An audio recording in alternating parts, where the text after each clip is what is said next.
Mary Robin Matthews was born on April 27, 1956, to Doyle Matthews and Vanetta Matthews. She grew up in Kingman, Kansas, in a religious household with her two sisters, Danetta and Monica.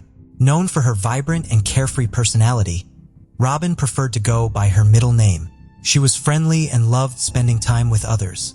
At a young age, she met Douglas Walter, who also hailed from Kingman.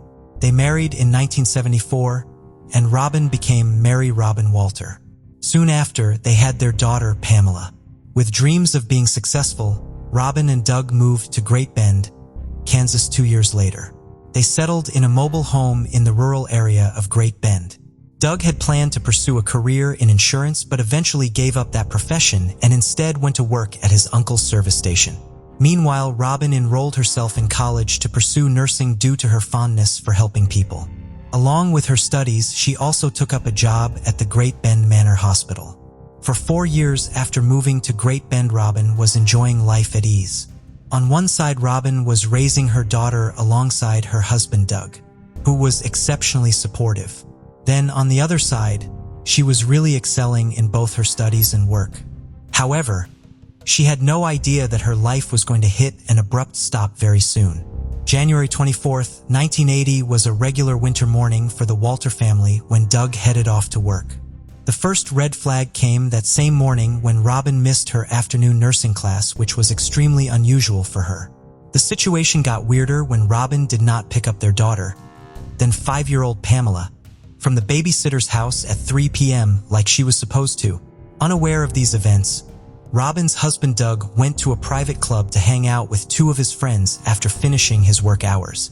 It was 6:40 p.m. in the evening when Doug returned to their mobile home in Nelson Trailer Park, located near the Great Bend Municipal Airport, with a friend. Inside the home, the men discovered a grisly scene, as 23-year-old Robin's lifeless body was discovered in a pool of blood in her own bed, lying face up. In a state of shock and with a broken heart, Doug reported the incident to the local police station. Deputies from the Baton County Sheriff's Office sent the corpse to the coroner's office for an autopsy. While they began scanning the house for clues, they found the murder weapon, which was a .22 caliber pistol, which originally belonged to the Walters. Autopsy reports revealed that Robin had been shot 12 times in her neck, chest, abdomen, and arm. It was concluded that the gun was loaded and emptied twice during the shooting. When Doug was questioned by police regarding his assumptions about the person responsible for his wife's death, he could not come up with an answer. He was unable to think of someone who could be so cruel to Robin, who was loved by everybody. He also let the investigators know that due to their living in a safe neighborhood, they never locked their doors and always left the keys in the car. They could have never anticipated the evil that was lurking around the corner. The investigators were also baffled by the apparent lack of motive for the murder, as there was no evidence of sexual assault or robbery in the home. After a thorough investigation, detectives zeroed in on a person of interest but could not make an arrest due to the lack of evidence. But they did not publicly name the suspect at the time. Therefore, the case went cold, and remained so for over 40 years while Robin's family mourned her loss.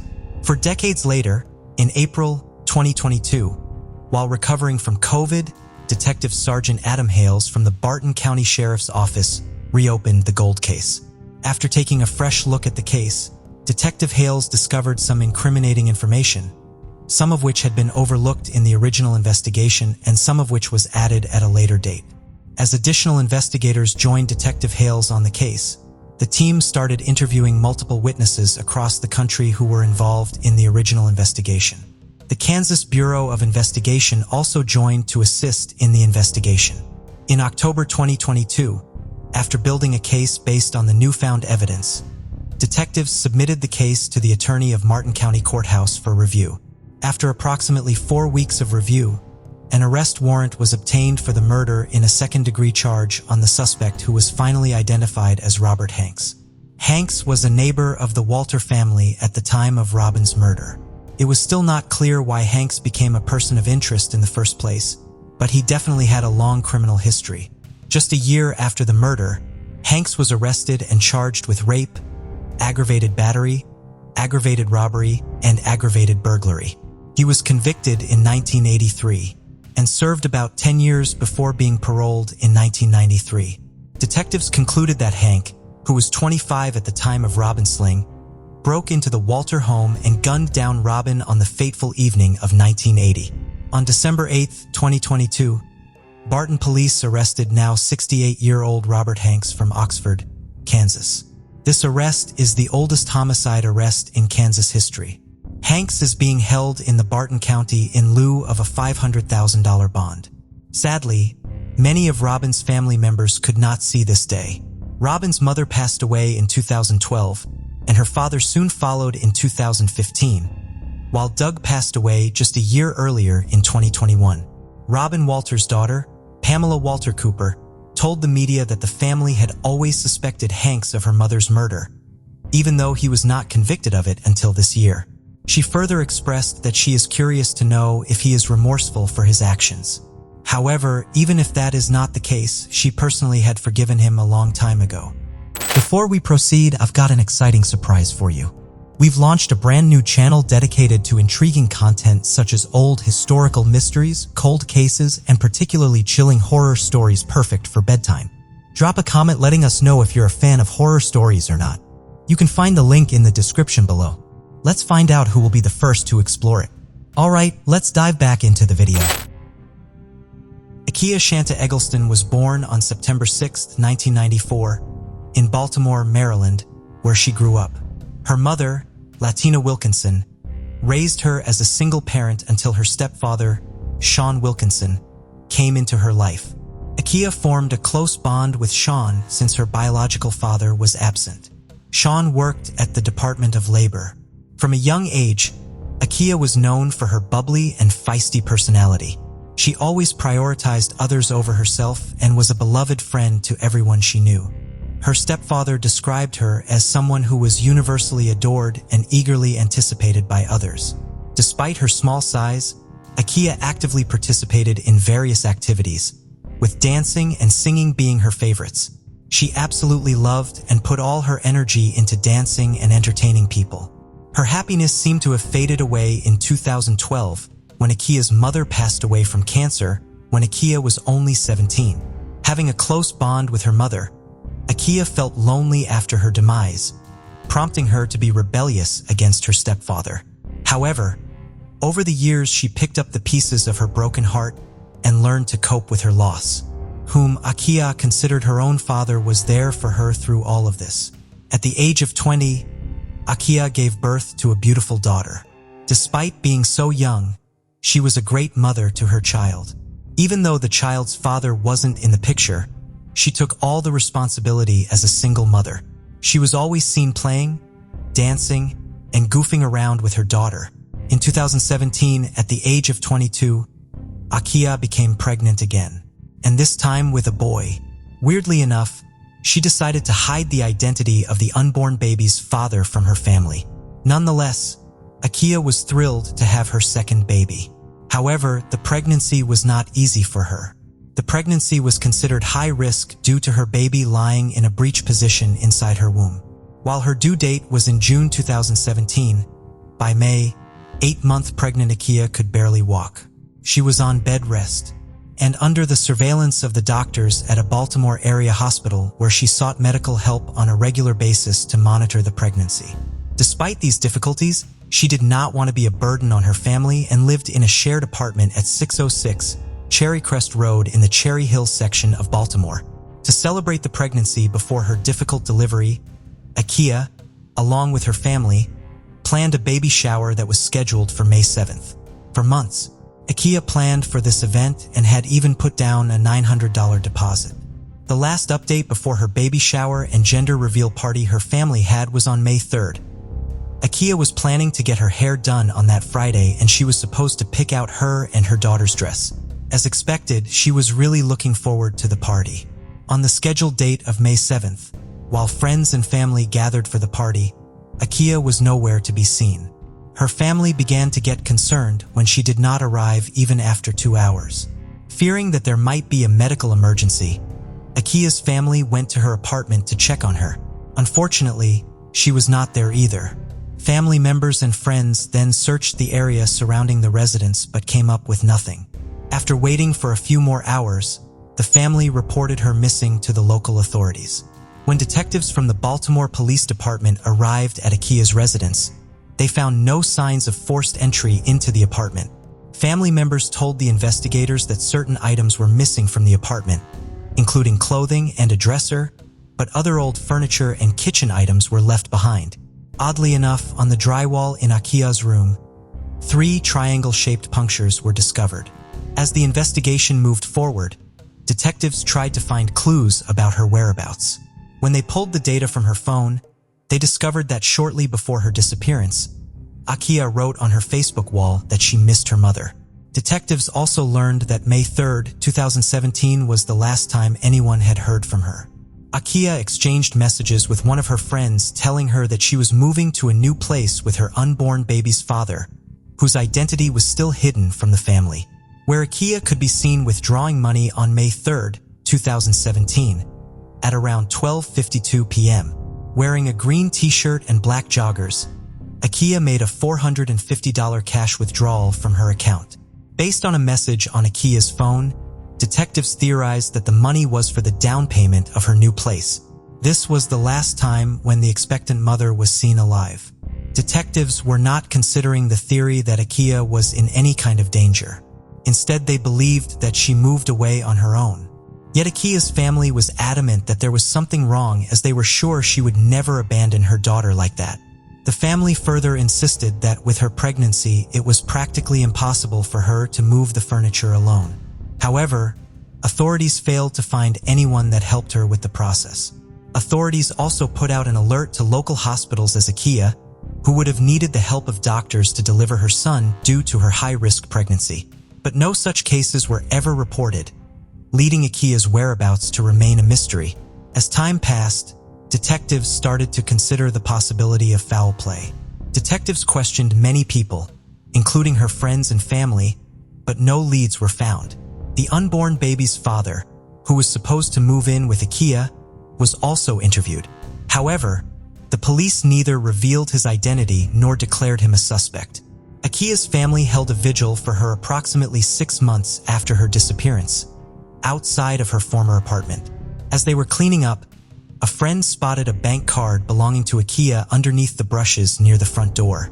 The bank card, which was in good condition, looked to have been placed there by someone, as police had not found it during previous searches. Although police collected the card as evidence, no new clues could be extracted from it. Over the years, multiple search attempts have been conducted for Akia's remains in several places in Baltimore, but to no avail. The suspicious circumstances of her disappearance had garnered national attention from various media outlets, but none led to any evidence. In November 2017, a reward of $25,000 was also announced for any information regarding the missing mother, but eventually this also failed to provide any answer. The case would remain cold for 5 years until a review of the cold case cracked the mystery wide open. With the help of interviews, social media messages, and financial and telephone records, the Baltimore Cold Case Review team was finally able to construct a timeline regarding her disappearance, which eventually led them to a suspect, Michael Robertson, none other than the father of Akia's unborn son. Akia had met Robertson as a young child in 1990 when his grandmother babysat her. They reconnected years later at the birthday party of a mutual friend in 2016 and began dating shortly thereafter. However, Robertson, who was 35 years old at the time, was also involved in a relationship at the time with another 22-year-old woman with whom he had 2 children. After he got Akia pregnant, he got evicted from the apartment he shared with the mother of his 2 children. Akia had told several friends that she was planning to move in with her child's father while keeping his identity hidden. It was discovered that Robertson lied about wanting to move into a new place together, sending her a picture of a property. Police later questioned the property owners and discovered that they were never contacted by Robertson. Detectives also discovered that an argument had taken place between Robertson and his other mistress, who he had children with the night before Akia's disappearance. And cell phone records show that Robertson was the last person with Akia. Yet he lied about his last meeting with Akia and changed his story several times during the police interviews. But at the time, investigators did not have enough to hold him accountable. Additionally, investigators learned about the internet search history of Robertson's. He had conducted internet searches about trash pickup, dumpsters, and landfills in Baltimore. This information suggested that Robertson disposed of Akia's remains in a dumpster around Baltimore. But even after extensive searches, Akia's body was never located. On February 1, 2022, a now 41-year-old Michael Robertson was arrested and taken into custody. He was charged with 2 first-degree murders of Akia and her unborn son. If convicted, he could face the maximum penalty of 2 life sentences. On the early morning of July 17, 2007, at about 1:20 a.m., the Hillsborough County Sheriff's Department received a chilling 911 call. The call surmised a landlord confessing about a fatal altercation with his tenant. When deputies arrived at the Nature's Trail mobile home park, they were greeted by a bloody crime scene. The park was located off Morris Bridge Road at Thono-Tasassa in Hillsborough County. Jonathan Burns, who was 43 at the time, co-owned the park while also living within it. He repeated the story to the deputies of how he got into an altercation with his female tenant, which led to her tragic death. Burns claimed his tenant attacked and stabbed him and showed 2 knife wounds to his abdomen as evidence. Deputies found the lifeless body of the tenant, who was identified as 41-year-old Tanya, and she had been stabbed 4 times in her chest, along with a large laceration to her neck. A potential blood trail was located in the area of a trash bin, which was only about 29 feet away from the dead body. The blood trail ended inside the Burns home. Upon searching the home, investigators also discovered the murder weapon inside in the form of a bloody knife. As Burns was taken to the hospital, Tanya's body was taken to the medical examiner's office to perform an autopsy. Doctors from the Tampa General Hospital, where Burns was taken for his injuries, concluded that his mid-abdomen knife wounds needed surgeries to heal. Other than knife wounds, both of his arms were covered with scratches along with small lacerations on his fingers. The results of the autopsy performed on Tanya's corpse concluded that she died from fatal stab wounds to the chest that penetrated her heart and lungs. If Burns' account was to be believed, it was a classic case of self-defense. However, there were some anomalies in this version of the story that raised suspicion in the minds of the investigators. Forensic tests performed on the murder weapon and the blood found on the ground at the crime scene suggest that both of the items matched Burns' DNA profile. However, contradictory to Burns' story, it was concluded that Burns' blood was not found near Tanya's body, and Tanya's blood was not found near the dumpster. Detectives further learned that Tanya regularly used a walker and a wheelchair to cope with her disability, and she was mostly unstable to stand on her feet. This condition made her incapable of attacking someone with the intent of serious injury. As investigators were having a hard time believing that Burns killed Tanya as a desperate measure of self-defense, they wanted to prosecute him with the murder charge. However, when the case was presented to the state attorney's office, the report concluded that there was insufficient evidence to refute Burns' version of the events. Unfortunately, without any solid evidence against the man responsible for Tanya's death, investigators came out empty-handed and the case went cold.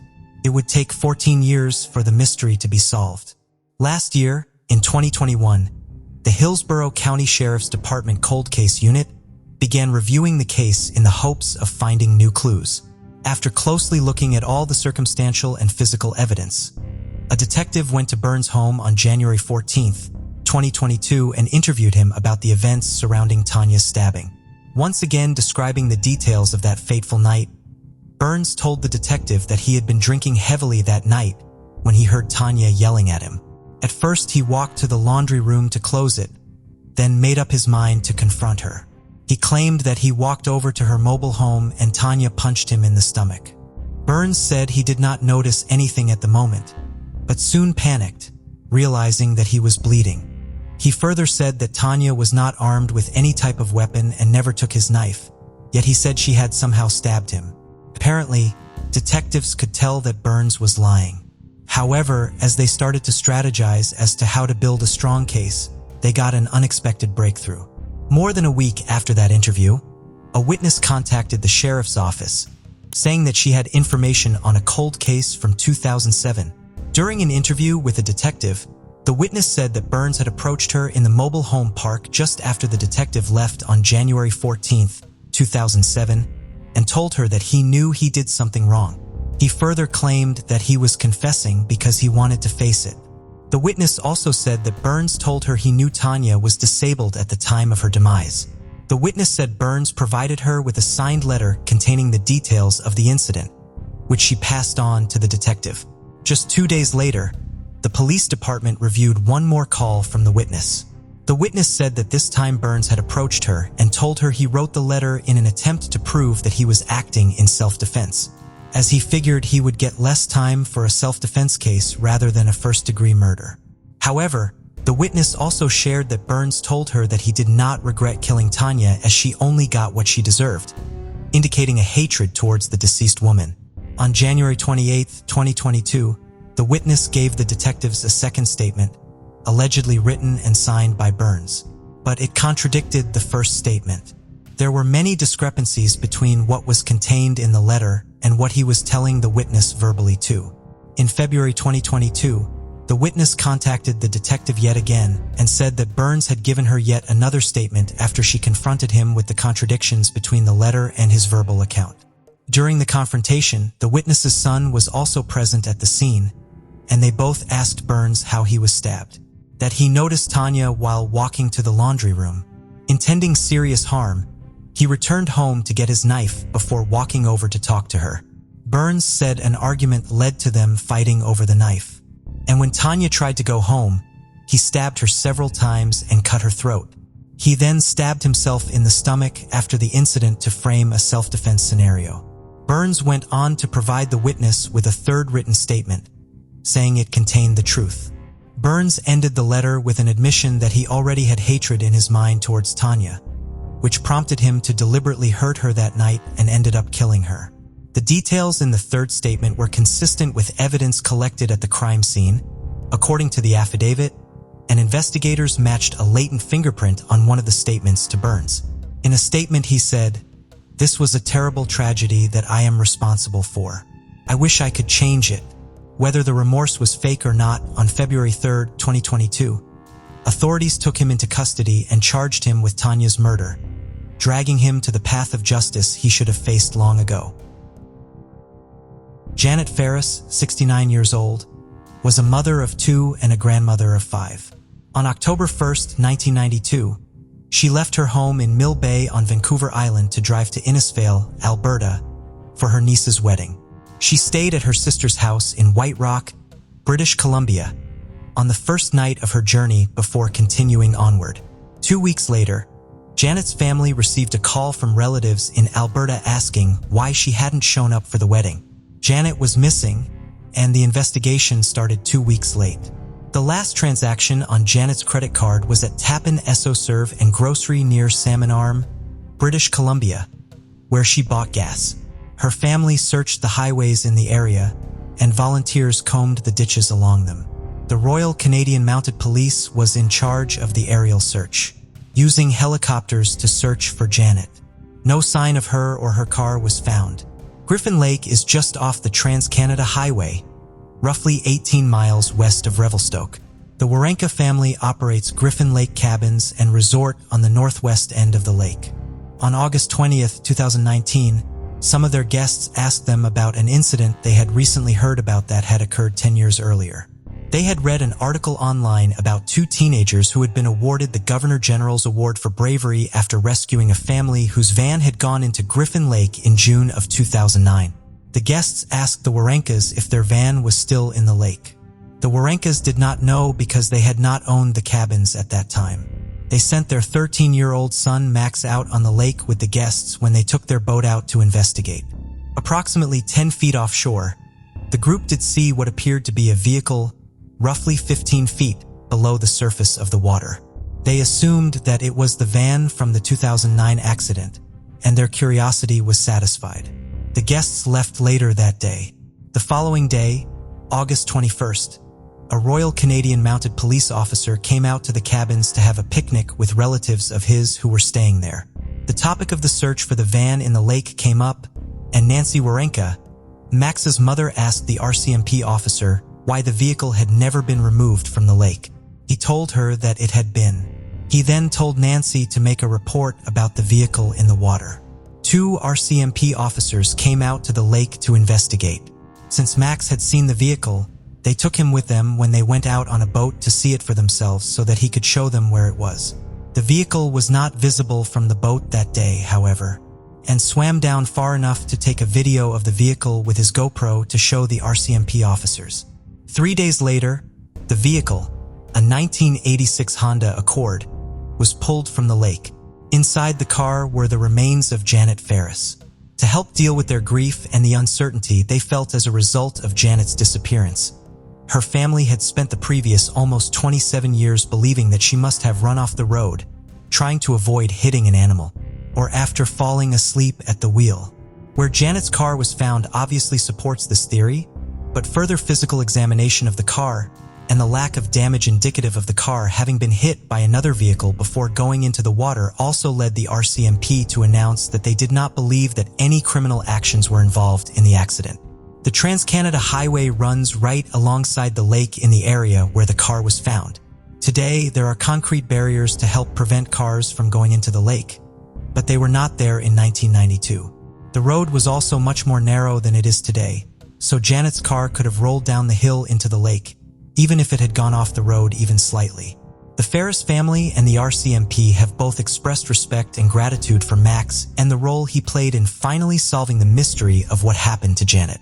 "My dad and my uncle and our whole family are so thankful to him," said Erin Ferris Hartley, Janet's granddaughter. The family is considering visiting Griffin Lake and meeting the Warenkas in the spring or summer of 2020. RCMP Corporal Thomas Blankney hopes that the solving of Janet's disappearance will empower others in the community. "That's what we say to the public," he told the Times Colonist. "They are our eyes and ears out there. You never know when you make that phone call what it can lead to, and it certainly paid off in this case." Before we continue, 90% of you haven't subscribed to our channel, so if you like this video, please subscribe. It motivates us to make more content for you. Okay, let's continue. In October 1999, Viktor Moisenko traveled on a train from Minsk to Esipovaiki in Belarus with his 4-year-old daughter, Yulia. During the journey, Viktor had a drink and fell asleep. When he woke up, he found his clothes stained with blood, and Yulia was missing. Later, DNA tests revealed that the blood on Viktor's clothes wasn't Yulia's. There might have been some kind of altercation that Viktor couldn't recall clearly from the train ride. The circumstances surrounding Viktor losing Yulia would place a great deal of suspicion on him during the subsequent search for her. A nationwide search was launched for Yulia, and her devastated mother, Ludmila, passed out flyers and train stations all throughout Belarus. Ludmila and Viktor spent days riding the train back and forth between Minsk and Osipovichi, asking passengers if they had seen Yulia. They also checked in shops, wells, and deserted buildings all along the route between the two cities. After 2 years with no sign of Yulia, the family moved. The house they had shared with their youngest daughter was close to a train station, and the passing trains were too painful of a reminder of their missing daughter for Ludmila and Viktor to bear. Yulia's case was reopened in 2017, with the police still suspicious of her parents. Both Ludmila and Viktor took and passed polygraph tests. The renewed effort still did not provide the Moisenko family with any answers, although they remained hopeful that they would one day find Yulia. Then in 2019, Viktor and Ludmila received word from the police that there was a woman living in Russia who may have been their daughter. The woman traveled to Belarus, and DNA tests proved that 24-year-old Yulia Garina was in fact Yulia Moisenko. Yulia had somehow ended up in Russia, in the city of Ryazan, some 500 miles away from where she had last been seen. 2 police officers found her alone in a train station there, sometime after she had gone missing. The 4-year-old was able to tell the police her first name and the first names of her parents, but not their last name, because she had a book from a library in a nearby town with her when she was found. Authorities assumed that she was from the area, and she was never connected to the missing persons case in Belarus. While Yulia has no strong memory of her disappearance as an adult, when she was found, she had memories of being on a train with a man and a woman. After they got off the train, the 3 of them slept in abandoned buildings, begged for money, and tried to avoid the police. The man and the woman have never been identified. With no one claiming Yulia, authorities sent her to a foster home that cared for children while they waited for a placement in an orphanage. Yulia was fortunate enough to never make it to an orphanage. Irina Alpatova was a pharmacist who lived in Resen. One of her sons was born with serious medical problems, and Irina made a promise that she would take in an orphan if he were to live. Her son survived, and she went to the facility where Yulia was being held, and told them that she would raise any one of the children that lived there. She was given Yulia. Yulia took her adoptive family's name of Garina and grew up in Ryazan. When she grew up, she went to school to be a pharmacist like Garina and had a daughter of her own. Her family was always honest with her about how she came to be with them. Over the years, based on the fact that as a child she described being with a man and a woman, Yulia began to believe that they had been her parents, and that they had abandoned her. Hoping that her birth family had lost her instead, she researched missing persons cases online, hoping that she would be the subject of one. However, like the police had when she was a child, she worked under the assumption that she was from Russia and never came across her case in Belarus, which reinforced her fears that she had been abandoned. Yulia's boyfriend, Ilya, however, had more luck in his own research, and eventually stumbled upon Yulia Moisenko's case. He and Yulia reached out to the local police in Belarus and received the Moisenko's phone number and some pictures of them. Looking at the pictures, she was sure that these were her biological parents because of the physical resemblances she shared with each of them. Shortly thereafter, she received a phone call from her biological sister, who had gotten her phone number from the police. She was also able to speak to her biological parents for the first time in 20 years during that phone call. She learned that she had not been abandoned as she had feared, but had instead been frantically searched for by loving parents who had her taken from them. Yulia was reunited with Viktor and Ludmila at a police station in Belarus, where the DNA samples that would ultimately prove that she was their daughter were also taken. The reunion was full of tears from the parents and their daughter. Viktor begged Yulia for forgiveness for losing her, which she gave him. The family stayed together and talked until 3 in the morning, when Yulia and her boyfriend had to travel back to Russia to be with Yulia's daughter. Yulia does not have plans to move back to Belarus because of the ties she has in her adopted hometown of Ryazan. She does now, however, receive a good morning text message from her parents in Belarus every single morning. 40-year-old William Molt was a quiet man who was not much for socializing or drinking. On the night of November 7, 1997, however, he went out to a nightclub where he had a few drinks. He called his girlfriend around 9:30 p.m. to tell her that he planned to leave to come back to their home in Lantana, Florida, shortly. Around 11 p.m., he left the club in his white 1994 Saturn. According to witnesses, he did not appear to be intoxicated when he left. William never arrived home, and it will be almost 22 years before his disappearance was finally solved. On August 28, 2019, Barry Fay was driving from Fort Lauderdale to his home in Wellington, Florida, when he received a series of screenshots from one of his neighbors. The screenshots were from Google Earth and showed the pond behind Barry's house. But Barry's neighbor had been sent the screenshots by her ex-husband, who had been looking at his former neighborhood on Google Earth. Barry's neighbor asked him if he thought a white shape in the pond, visible in the screenshots, could be a car. He did. Barry could not see anything from the shore of the pond when he got home. He had never seen anything unusual in the pond in the 14 months he had lived in his home in the Grand Isles neighborhood, even though he spent a lot of time in his backyard working on his landscaping. And the water level in the pond had gotten very low during his time living in the home. Barry then asked another one of his neighbors to fly his drone over the pond. The drone's camera seemed to confirm that there was a white car submerged in the pond. Barry then called the Palm Beach County Sheriff's Office. The sheriff's office arrived at the pond at 6:40 p.m. and had to work until midnight to pull the vehicle out of the water. It was a white 1994 Saturn. Inside were the remains of William Molt. The teardrop-shaped pond where the car was found currently has houses on 2 sides of it, and a road on the other, with a guardrail preventing cars from driving off the road and into the pond. None of these things were there in 1997, however, when the Grand Isle subdivision was under construction. None of the homes in the subdivision were constructed until 1998. When William Molt went missing, the community only consisted of roads and ponds, and the guardrail had not yet been put in place. While the car was quickly tied to William, it would take an additional 2 weeks for the medical examiner to confirm that the bones found inside the vehicle were his, and finally solve the 2 decades-old disappearance. August 28, 1995 was the Monday before the first day of school for Peter McCall. The 16-year-old was going into his junior year at Berkeley High School, where he was an honors student and a member of the varsity crew team. Peter loved music and reading on a wide variety of topics from astrophysics to poetry.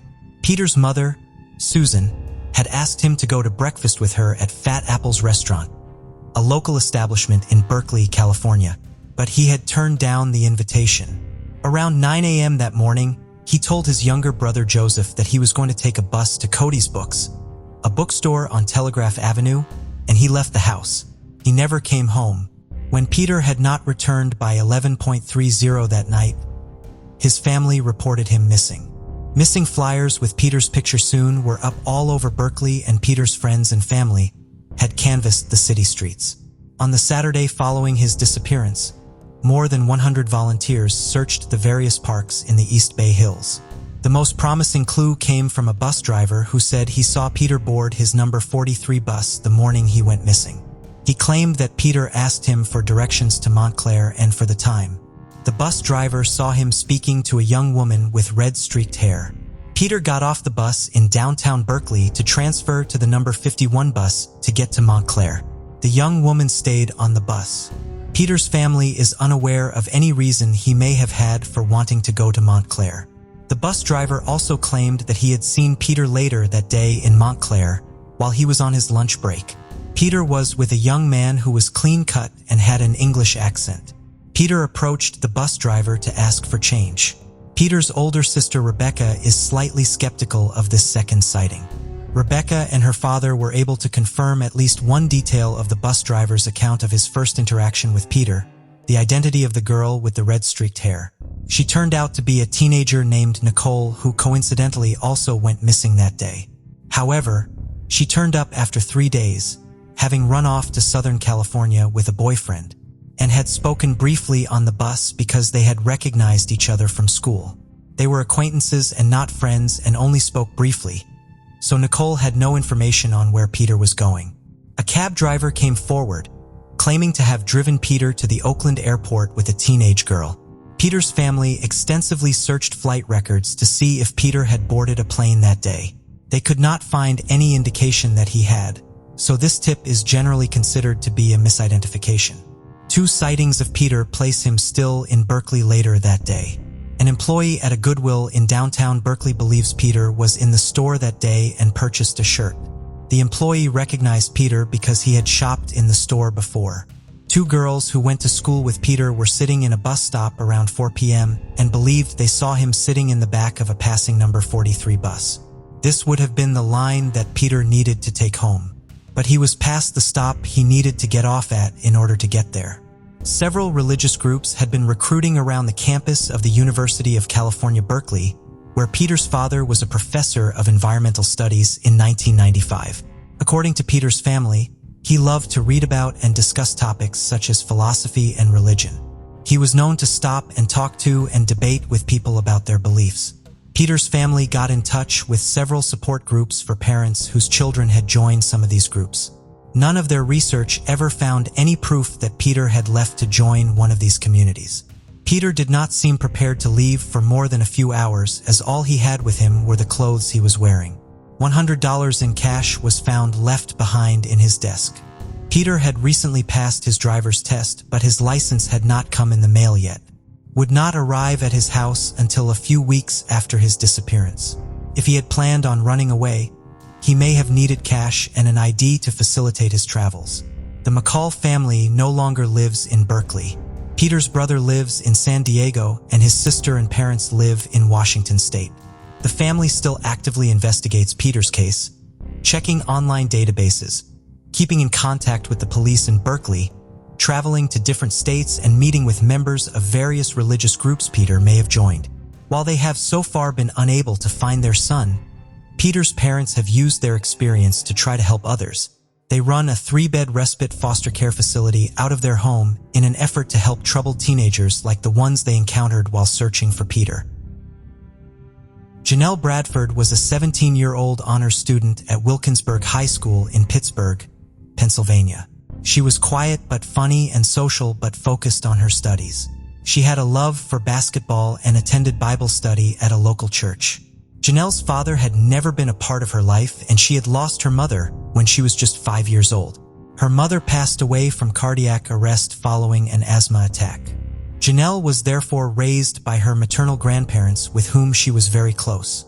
On April 27, 1999, Janelle, who was just 2 weeks away from turning 18 and 2 months away from graduating high school, attended school as normal that day and then headed on to her after-school job at the Wilkinsburg YWCA on Ross Avenue. She was seen walking home after her shift, but she never arrived there. Janelle has been classified by police as an endangered runaway, although there is little evidence supporting this classification other than the fact that she was a teenager when she went missing. Janelle had no history of getting into trouble, and she had a good relationship with her grandparents. Her friends did not believe that she would have left willingly, especially considering how excited she was for her senior prom. That event was fast approaching, and Janelle had made extensive plans for it. Janelle's behavior did begin to change prior to her disappearance, according to her grandmother. After Janelle went on visits to 2 colleges she was interested in attending, she was not as concerned with high school as she once had been. She missed assignments and did not spend as much time studying. If Janelle met someone at one of these schools who introduced her to negative influences, this could support the theory that she ran away. Janelle simply stopped putting effort into high school, knowing it was almost over.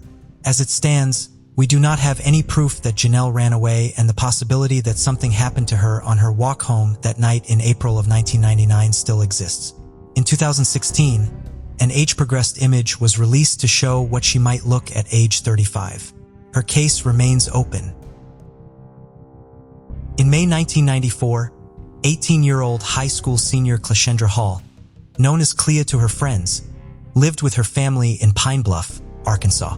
She was an honor student at Watson Chapel High School and was enjoying a busy and joyful month. Clea had recently attended her senior prom and was just weeks away from graduating. She was also slated to give a speech at the graduation ceremony.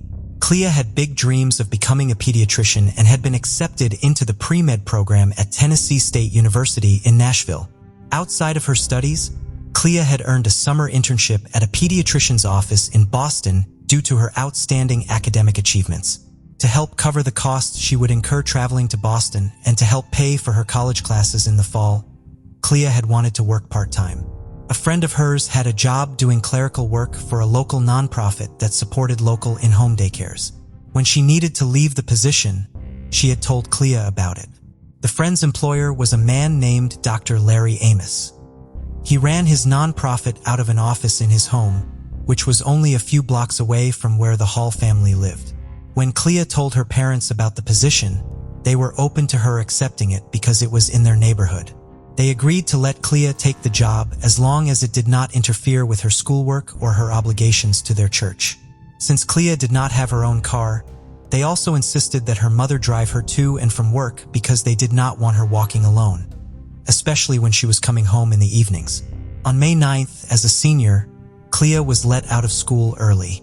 She had plans to go to work early since she had extra time and hoped to earn a little extra money beyond her normal paycheck. Clea's mother, Laurel, drove her over to the Amos house as planned, but no one was there. They came back home and Clea took a nap. Just before 5 p.m., Clea's employer's wife called her and told her that she was home, so Laurel drove Clea back over. Laurel watched Clea go inside before she drove home. It would be the last time she saw her daughter. Laurel spoke with Clea on the phone that night around 8 p.m., but she was not finished with work or ready to be picked up. Laurel remained at home waiting for a call from Clea asking for her ride home. Laurel fell asleep on the couch while waiting, just before 10 p.m. Clea's father returned home from work at approximately 12:45 a.m. on May 10th.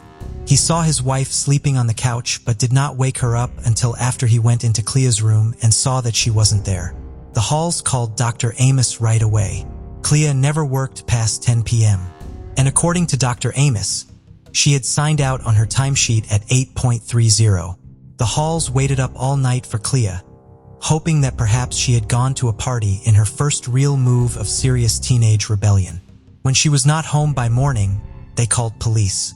The police told the Halls that they would have to wait until Clea had been missing for 24 hours before they would take a missing persons report. Their report was finally taken at 5 p.m. on May 10th. The police in Pine Bluff were not quick to investigate the case, even after they finally took the report. For the first few days after Clea disappeared, they assumed she had simply run away. The Hall family, however, knew that Clea would not have done such a thing. The Hall family therefore launched their own efforts to find Clea. They, along with their church community, began their own searches of the area on May 10th, starting with the search of the wooded areas near the Amos home. The Hall family also covered their neighborhood in missing persons flyers with Clea's picture and bows made out of pink ribbon. However, many of them disappeared. At first, the family thought that the utility company may have removed them because they did not want the flyers on the utility poles. They later learned that they had been removed by local teenagers. The teenagers had taken down the missing persons flyers and bows Clea's family had put up around the neighborhood, because they had been paid to do so by Dr. Larry Amos, Clea's employer. Dr. Amos is considered a person of interest in Clea's case due mainly to the fact that he was the last known person to see her. While Clea's mother Laurel has not accused him of being involved in Clea's disappearance, she believes Dr. Amos has not done enough to eliminate himself as a suspect. She is concerned by the fact that he will not take a polygraph, and his overall lack of cooperation in the investigation is alarming. He gave a brief statement after Clea went missing, but that has been the extent of his involvement in the search for Clea. He had left for an out-of-state business trip on May 10th and therefore had not been available to give a statement to the police until the Saturday after Clea vanished. In addition to paying teenagers to remove flyers for Clea, Dr. Amos also removed some of these flyers himself. Clea's father, Willie, witnessed him doing so. Dr. Amos is giving different accounts of the last time he saw Clea over the years. Her timesheet shows that she signed out of work at 8:30. In one statement, he says he did not see her leave but heard her go out the garage. In another statement, he says he saw her as she left the house with a can of peach pop in her hand. In both of these stories, Clea left without informing Dr. Amos that she had completed her work for the day, which was not her normal routine. Dr. Amos' wife, Patricia, would admit to police that this was odd. Dr. Amos originally agreed to allow police to search his home. However, he got into a disagreement with a detective when the police showed up to conduct the search and rescinded his consent. Since the police did not have enough evidence to get a search warrant, they ended up with nothing more than the cursory glance around part of the home that they got when they first arrived there. The Amos home would not be fully searched until 2012. Two individuals who had done work inside the home over the years came forward saying they had seen suspicious things inside the home. One claimed to have seen blood spatter on some insulation, and the other claimed that there was a spot in the home that gave off a terrible smell and had flies swarming around it. These statements were enough for a judge to grant a search warrant for Dr. Amos' home. On March 29, 2012, police spent approximately 6 hours searching the property. During the search, Dr. Amos told authorities that he had 8 sets of renovations performed on the home in the time since Clea went missing. Given the extensive amount of work that had been done on the home and the passage of 18 years, the odds of finding useful evidence were slim. However, the Pine Bluff Police Department did find some items that were potential pieces of evidence and would require forensic testing, and removed them from the home. Those items were not submitted to the crime lab for 40 days after they were collected, however. After a month of not hearing anything about the evidence, Laurel Hall went to a city council meeting asking the council to put pressure on the police department to examine the evidence. She was assured by the police chief that the evidence was being checked on with the crime lab weekly. However, the same day after the council meeting, the Arkansas State Crime Lab released a statement saying they had never received evidence from the search. A Pine Bluff Police Department crime scene technician would later admit that she had forgotten to submit the evidence to the crime lab. She was suspended without pay as a result. When the evidence was finally tested, it did not reveal any signs of blood or anything else useful to the investigation. In the 25 years since Clea went missing, her family has remained active, both in searching for her and in commemorating dates such as her birthday and the anniversary of her disappearance. Clea Hall has given numerous media interviews over the years in hopes of reaching someone who may have information about the case.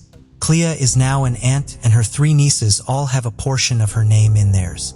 Her nieces and nephew all take part in the various events and remembrances the Halls still hold for Clea every year. Family holds a balloon release. This event is not just an act of remembrance. However, it is also an attempt to spread information. A card with information about Clea and her case is attached to each balloon. My husband and I will not stop looking until we have taken our last breath, Clea Hall promised in 2019. Isle Burr Adler, a 37-year-old woman from Kensington, Maryland, was found on September 8, 1987, by construction workers near a motel in Herndon called Dullestezen. She was discovered naked on the ground in the motel's parking lot, a shocking and disturbing sight for the workers. Upon closer examination, it became apparent that she was not breathing. Emergency services were alerted immediately, and Fairfax County Police Department detectives and paramedics arrived swiftly. Despite their efforts to revive her, Adler tragically did not survive. After ensuring that they had done all they could to bring her back to life, the body was transported to the hospital for autopsy. Finding her body in the parking lot and in such a state was a mystery to detectives. Questions were asked, but they couldn't get anything tangible that could be of help. It was as if no one had seen or heard anything. Surprisingly, Adler's vehicle was found by the detectives abandoned on Dulles Toll Road. This is an area which is about a half-mile away from the motel. The reason why she had abandoned her vehicle remained unclear, and detectives could only speculate. They believed she had encountered problems with her car, and due to this, she had left it behind. The autopsy that was conducted revealed that she has been hit with an object in the head, and this had caused her skull to fracture and led to bleeding inside her brain. All this information was not solid enough for detectives to work with. They knew that there were still a lot of gaps that needed to be filled. Who her killer was remained a question that could not be answered. The investigation into her death was leading nowhere, and detectives from the Major Crime Bureau's Cold Case Squad, who were assigned to the case, grew more frustrated with each passing day. Adler's body was eventually laid to rest, and whoever killed her continued walking around freely. 15 years later, this same killer would strike again. This time around, the victim was a 19-year-old teenager by the name of Jennifer Landry, and this second homicide occurred in Mount Rainier, Maryland, which is about an hour drive away from the town of Herndon. Jennifer was originally from Randolph, Massachusetts, and on July 31, 2002, she suddenly went missing without a trace. A few weeks after this, on August 15, 2002, her body was found around 9 a.m. in the 3600 block of Oak Lane in a wooded area. Just like Adler, she was also found naked. Apart from this, another thing that caught the attention of Prince George's County police detectives who responded to the scene was the electrical cable cord that was wrapped around her neck, hands, back, and feet. There were several injuries on her body, and one that stood out was the gaping wound on her neck. It was obvious that whoever killed her had slashed her neck open. An autopsy later revealed that she had also been strangled. In addition to this, there was also a stab wound on her abdomen. Detectives did not also fail to notice that tattoo on her left ankle. It was of a kangaroo wearing boxing gloves. Her body was eventually removed from the area, and an investigation into her death began immediately. This was undertaken by Sergeant Greg McDonald and some other detectives of the Prince George's County Police Department. However, the investigation was hindered by something. Jennifer could not be positively identified. With no name and no idea where she came from, there was little that detectives could do, and the investigation slowed to a crawl. Sketches of her, as well as of the tattoo on her body, were released to the public.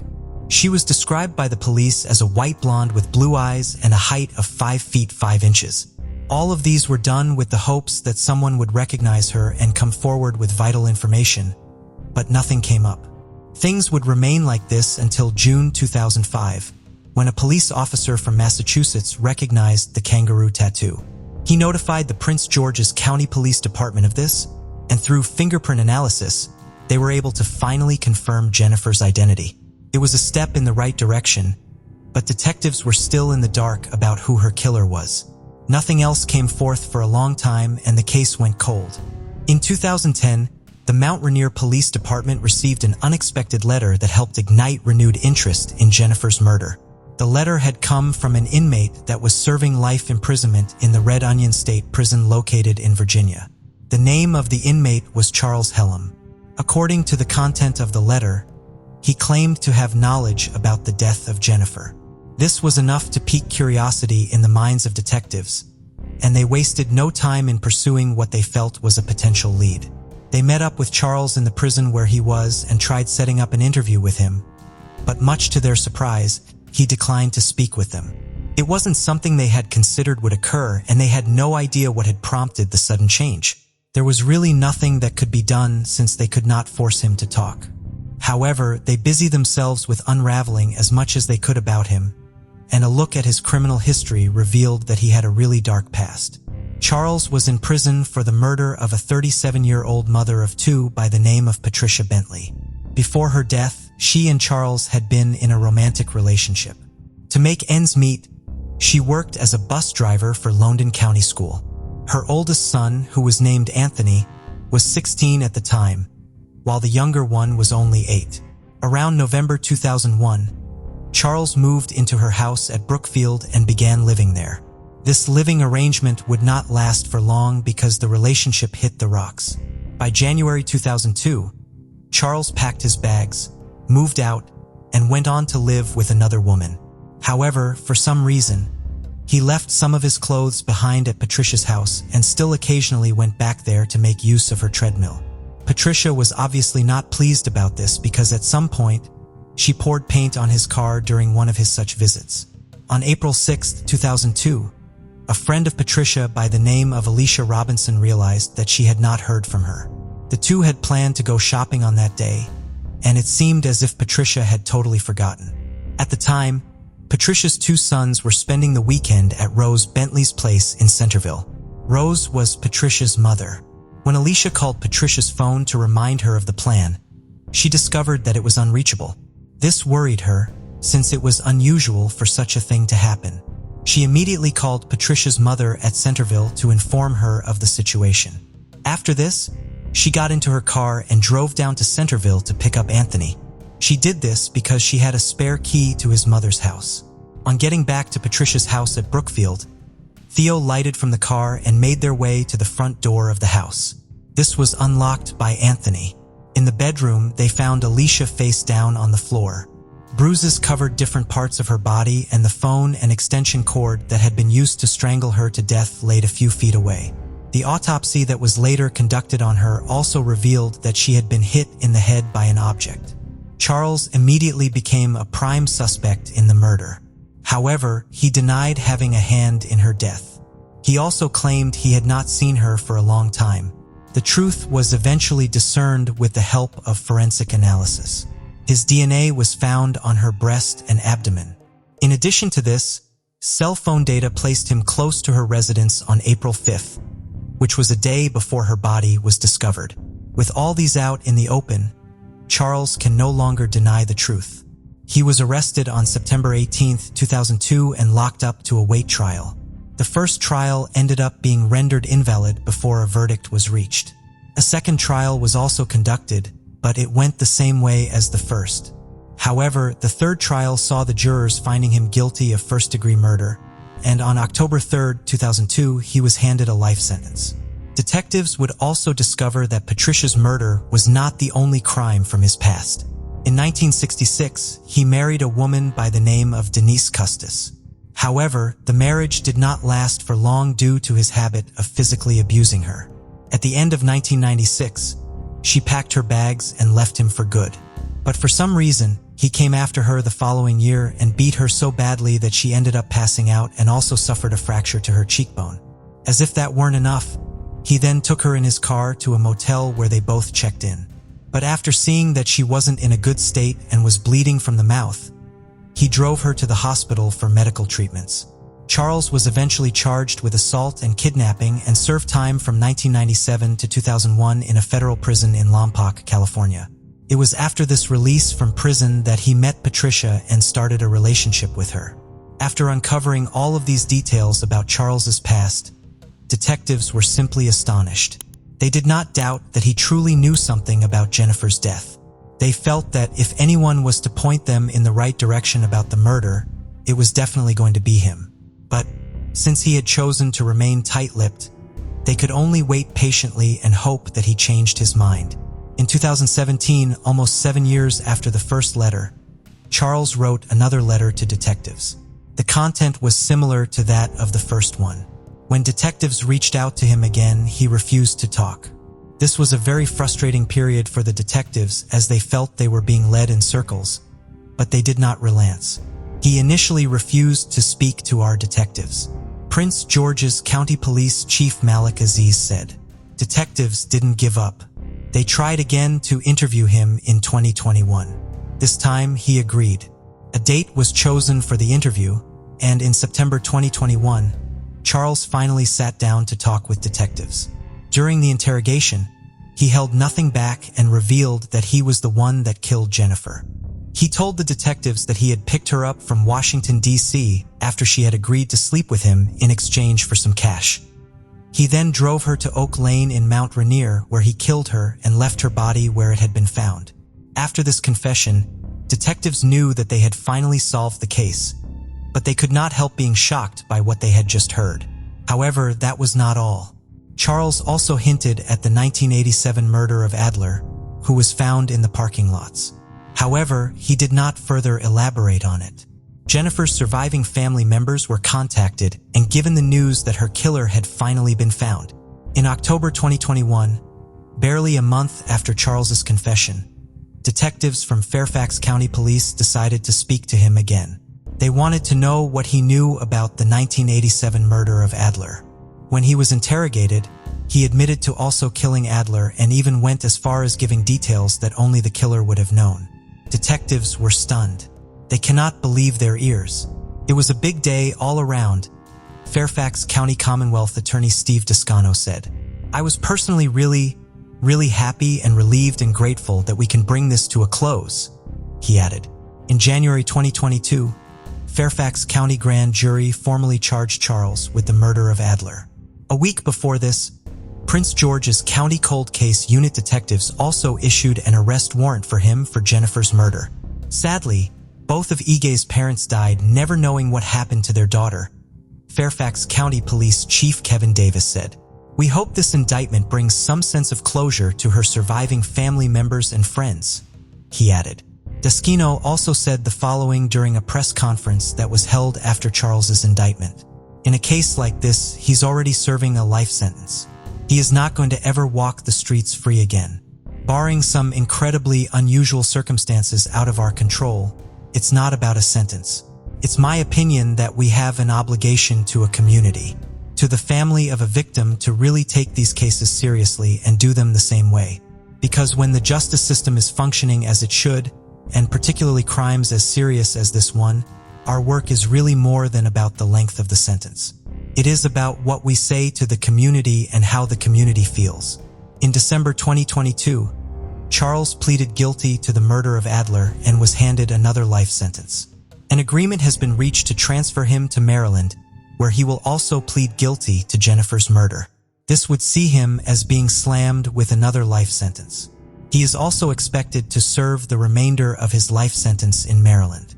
At the moment, detectives are trying to determine if he had other victims.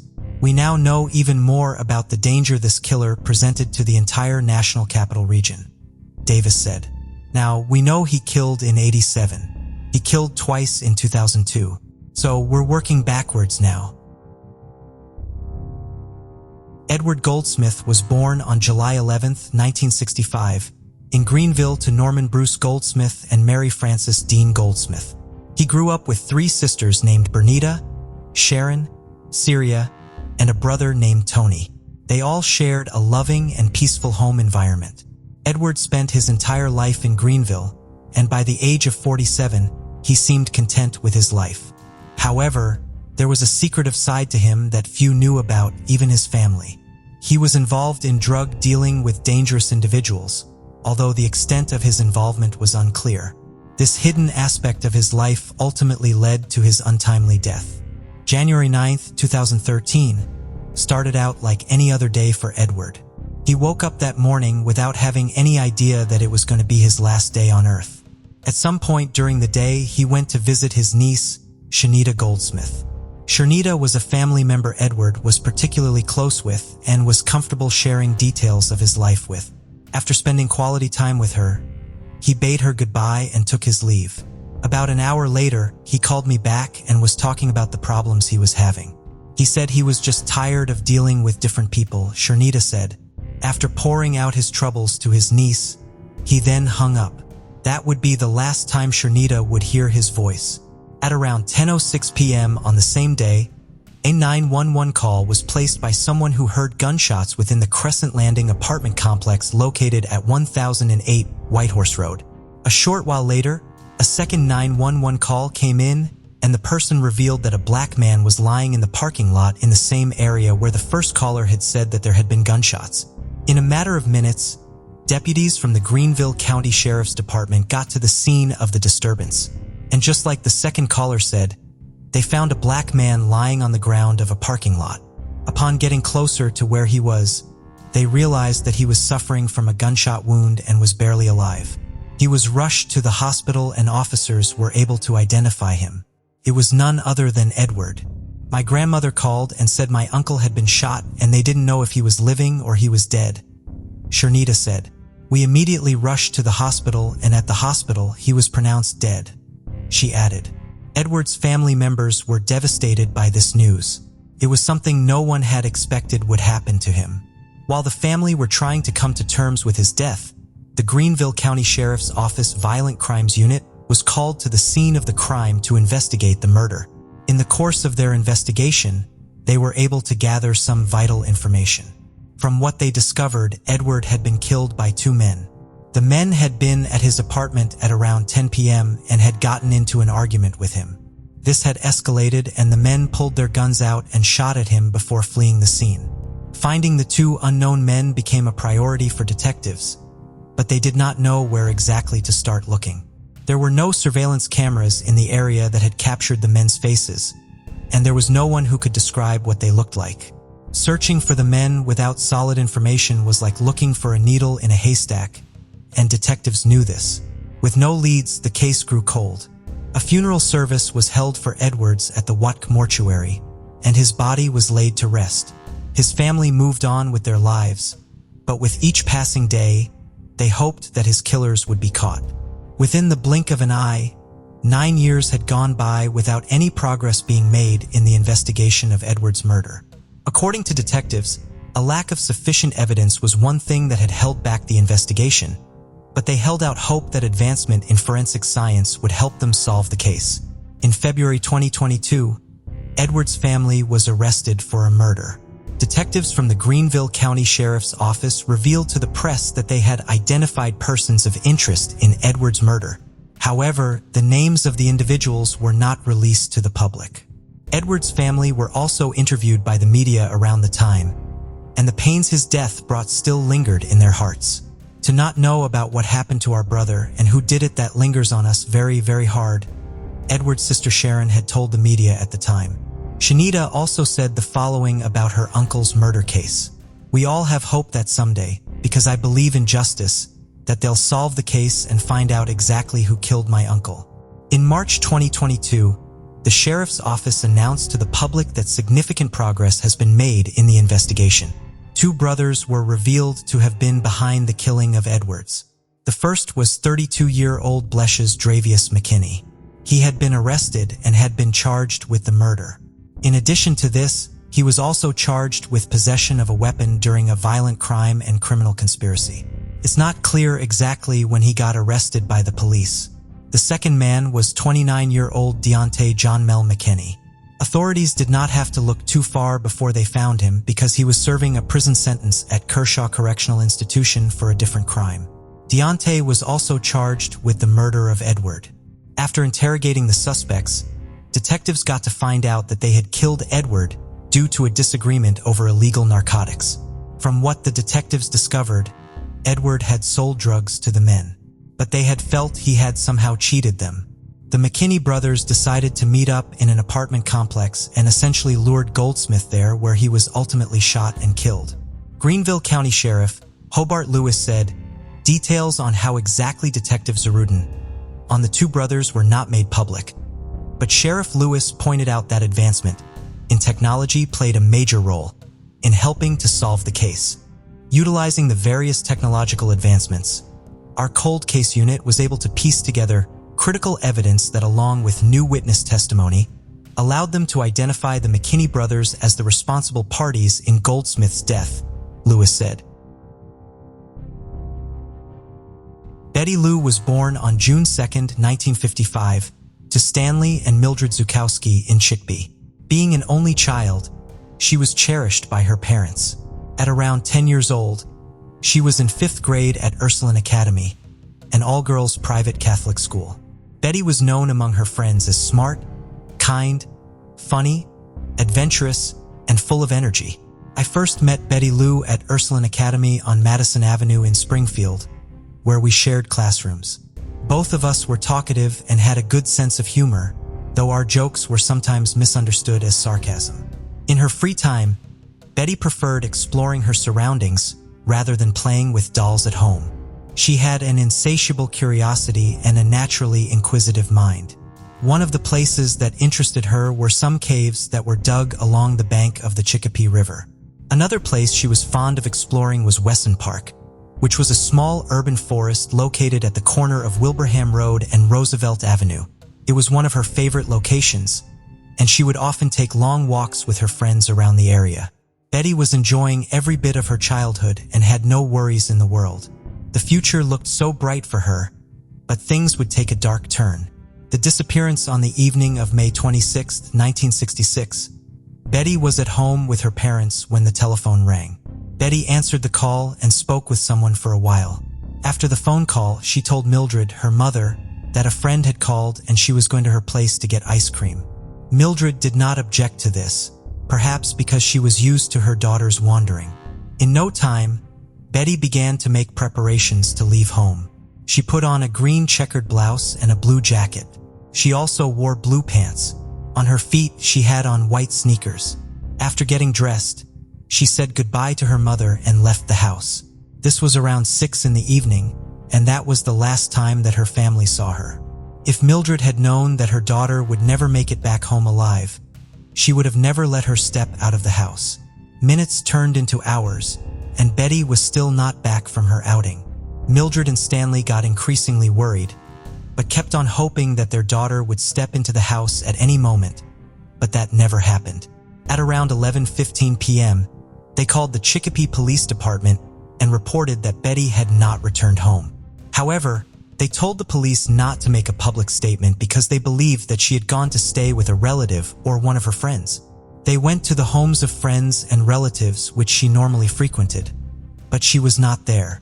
Her friends told Lieutenant Armin Morgan of Juvenile Bureau and Detective Paul Balthazar about the caves at the bank of the Chicopee River which she liked to visit, but when officers combed through the area, they found nothing. 2 days after she went missing, police finally told the public about her disappearance. A description of the clothes she wore on the day she went missing was given out to the public. More questions were asked, and at one point, it was discovered that the friend Betty had told her mother she was going to meet was non-existent. It became obvious that she had lied so she could get out of the house, but where exactly she had gone to was a question no one could provide an answer to. They could not also figure out the individual who had called her and made her leave the house. With each passing day, everyone feared the worst. However, they kept praying that she would be found in one piece. On May 31st, 1966, 5 days after Betty went missing without a trace, a father and his 9-year-old son were out fishing on the bank of the Westfield River. This area is about 5 miles away from Betty's home, and it was well known to the residents of West Springfield. The spot where the father and son were fishing was overgrown with brush, and so was hidden from the road. A short distance away from where they were was a drainage sewer which emptied its content into the river. Suddenly, one of their lines hooked onto something in the river. It was an exciting few seconds as they tried to reel in whatever it was. They could feel that it was huge, but their excitement soon gave way to disappointments when a bunch of clothing surfaced instead of the huge fish that they had expected. At first, they thought it was a log of wood that had been covered by clothes, but after it was dragged closer to shore, they discovered that it was the body of a young girl. She was fully clothed, and there was no doubt in their minds that she was beyond saving. They were shocked by what was before them and immediately rushed to inform police about the finding. When detectives got to the scene, they secured the area and proceeded to carry out their investigation. The girl's arm and face were covered in mud and were also badly bruised. It looked like she had been beaten with something, but detectives did not want to quickly jump to conclusions before an autopsy was carried out. Soon after, the body was taken out of the area for an autopsy. Betty's parents were also informed that the girl had been found in the river and that they were asked to come down to identify the body in case it was their daughter's. When Betty's parents got the news, they hoped and prayed that it would not turn out to be her. When they finally got to where the body was laid, they discovered to their horror that it was Betty. She was in the same clothes she had worn when she left the home on the last day she was seen. Stanley and Mildred were beyond devastated, and it felt as if the world had come crashing down. The news of Betty's death spread like wildfire, and the entire community was shocked by it. Lisa, whose family had moved from Springfield to Connecticut 4 months before Betty died, also got to hear about the terrible news.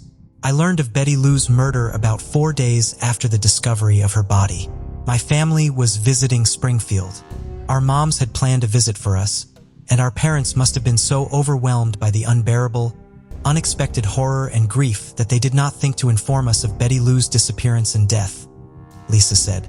The result of the autopsy that was conducted on Betty's body was soon out, and according to the chief medical examiner, Dr. William Mosig, she had died as a result of multiple blunt force injuries to the head, a skull fracture, and terminal drowning. This suggested that she had been alive when she went into the river. Dr. Williams also revealed that she had been dead since the day she disappeared.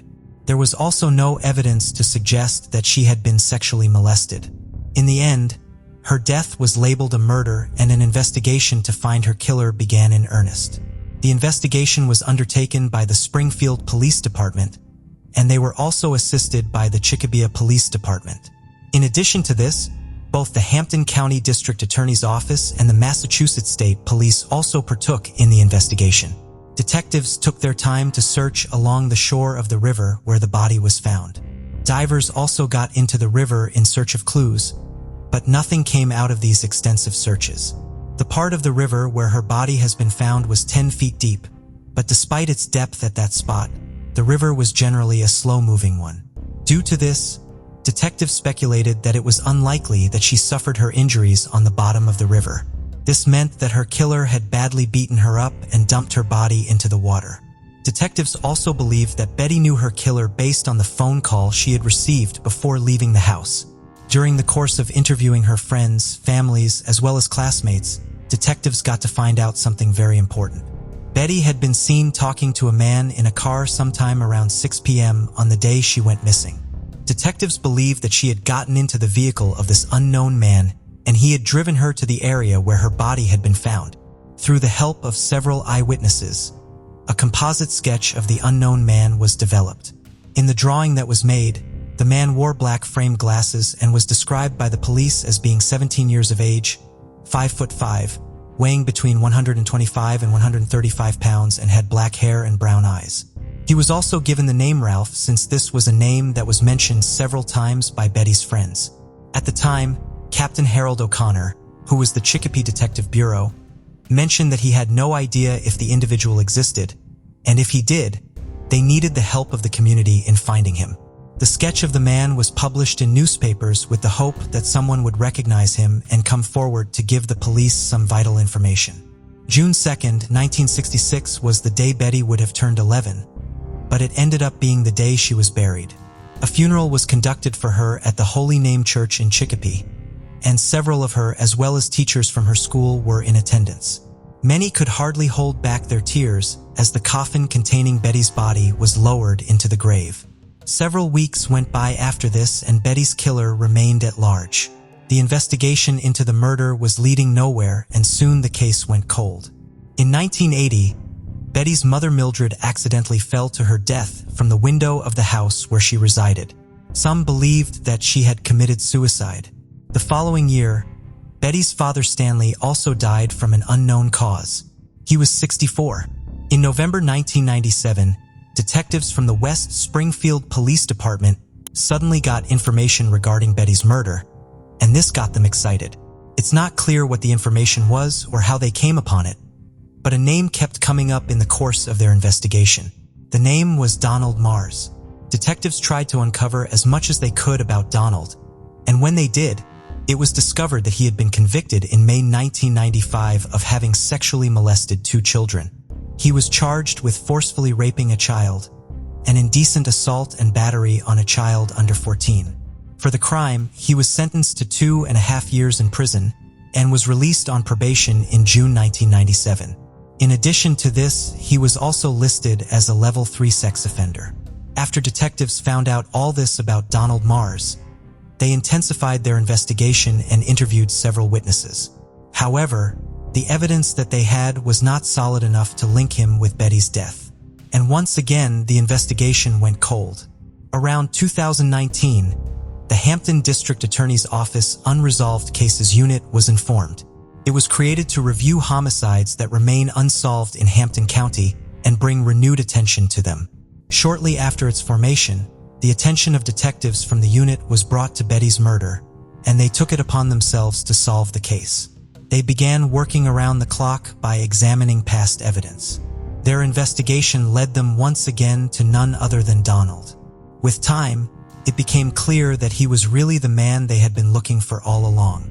Detectives, however, refused to release details on how exactly they came to finally realize that Donald had been the killer. On November 1st, 2022, Donald was charged with first-degree murder in the death of Betty.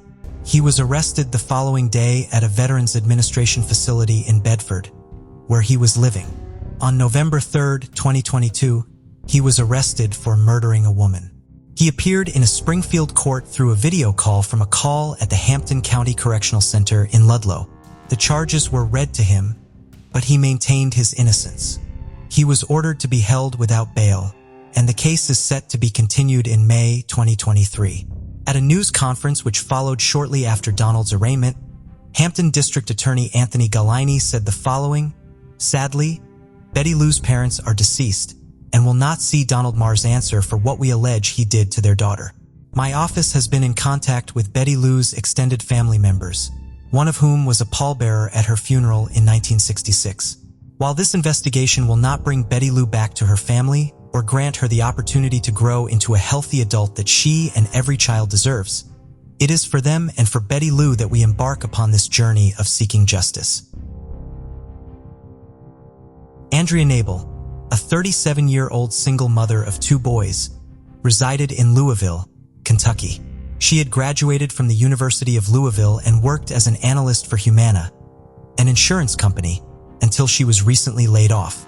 In addition, her car had been totaled in a hit-and-run accident, adding to her challenges during the summer of 2019. On August 13, 2019, around 1 a.m., Andrea left her sister's home in the Audubon Park area of Louisville. She was reportedly upset following a family argument. Over the next half hour to an hour, she made several phone calls in an attempt to find a ride. Later, she was spotted walking in the 4000 block of Finn Castle Road. She has not been seen or heard from since, and her cell phone has not been active. There were several security cameras in place in the area where she was last seen, but many of them were found to be out of order when they were checked as part of the investigation into Andrea's disappearance. Andrea's family has been dedicated to the search for her, putting up flyers and going door to door, looking for potential witnesses. In addition to her family's efforts, a massive volunteer effort has been made in Andrea's case. in part due to her own efforts to help locate missing individuals. Andrea was a member of Missing in America, an organization of volunteers that helps look for individuals who have gone missing. She was an active participant in a search in Ohio just 5 months before she herself went missing. According to Nancy Schaefer-Smith, the founder of Missing in America, Andrea is the first member of the organization to go missing. Other volunteers from the group have traveled to Kentucky from all across the United States to help in the efforts to find Andrea. In addition to Andrea's fellow volunteers from Missing in America, volunteers from the Louisville community have also participated in several organized searches for her. There have been several reported sightings of her in the greater Louisville area that have caused the locations of these searches to shift. The most recent of these potential sightings, as of the making of this video, came on October 1st, 2019, when police in Clarksville, Indiana, just across the Ohio River from Louisville, announced that there had been an unconfirmed sighting of Andrea in their town. This sighting, along with all the other potential sightings of Andrea since August 13th, has not been confirmed. Due to Andrea's work with Missing in America, her family does not believe that she would willingly disappear. She was aware of how much heartache it would cause her loved ones, and of how much effort volunteers would put into looking for her. Furthermore, they argue that she could not stand to be away from her sons for this length of time. The search effort for Andrea remains active, but her disappearance remains unsolved. Michael McClean was raised in Stamford, Connecticut, and graduated from Stamford High School in 2008. Around 2012, he moved to Manchester, New Hampshire, to attend Hesser College, where he pursued a degree in criminal justice. After graduating, he decided to settle down in New Hampshire. By 2019, at the age of 29, Michael was living in Manchester and working for Easter Seals, a non-profit organization. On Saturday, April 20th, Michael went out with 2 friends to the Tropical Lounge, a nightclub located in Nashua, New Hampshire. In the early hours of April 21st, a verbal dispute between 2 women began inside the club and later escalated when they moved outside as the club closed. Michael stepped in to try to break up the altercation. Michael was not directly involved in the disagreement, but he had tried to break up a fight he witnessed at least once before. According to his family, this kind of behavior was very much in line with Michael's good-natured personality. Michael did appear to at least know one of the women involved in the altercation and had danced with her earlier in the evening. Due to the altercation, the police were called to the club's parking lot. When they arrived, the crowd scattered. At this point, Michael was separated from his friends. They looked for Michael for 45 minutes.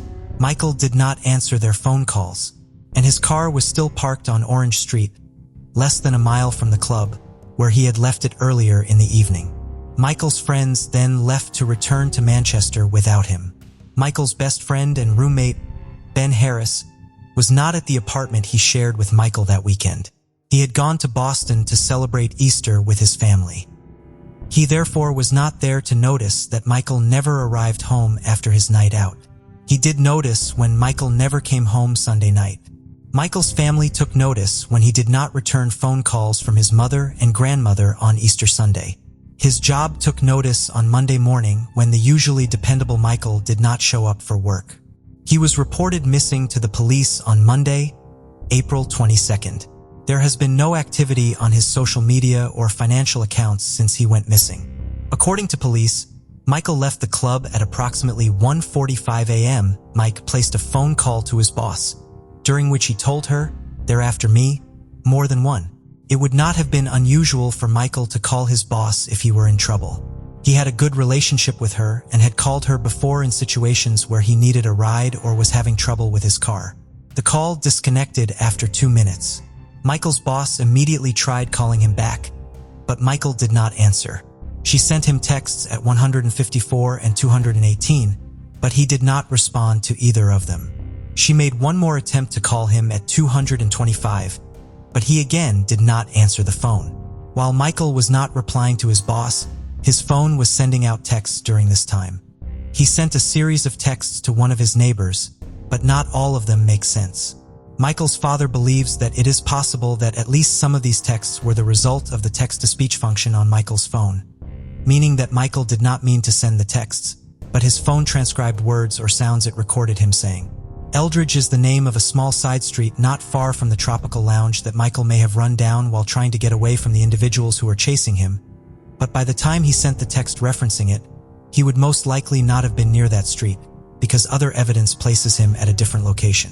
The last text message Michael received on his phone came in at 2:27 a.m., and the phone was last pinged at 2:30 a.m.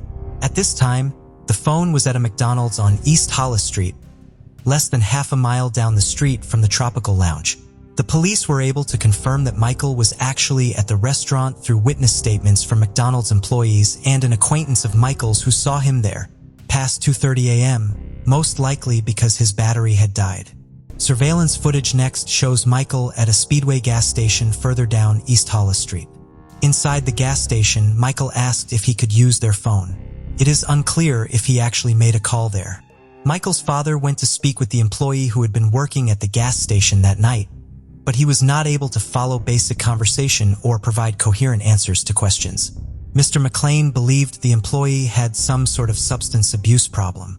The last known footage of Michael was taken at 3:30 a.m. Michael was picked up by multiple cameras at the residences at Riverfront Landing, a new condo complex on Bancroft Street, a side street off of East Hollis, further east from the Speedway and McDonald's. The last time Michael is seen on video, he was exiting the complex. Michael being there confirms that he was continuing to head east on Hollis Street. It is unclear why Michael went off the main road and into the condo complex.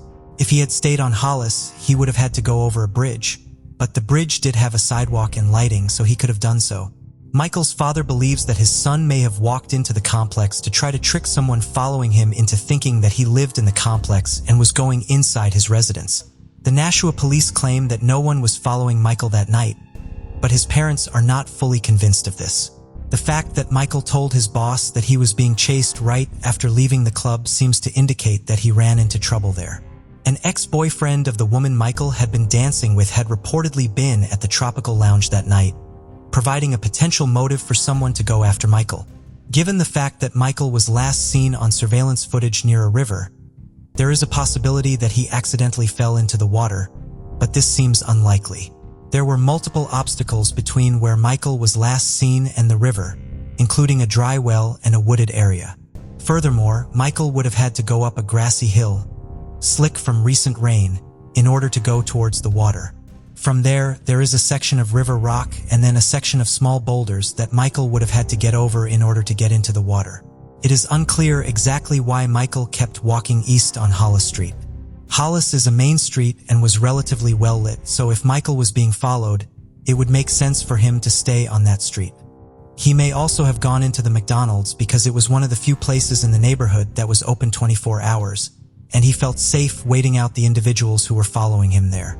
It is unclear why he did not call his friends to come meet him and why he continued east when his phone died, and he needed to make a call. My personal theory is that Michael mistakenly believed that he was walking back to his car, even though in reality he was walking away from it.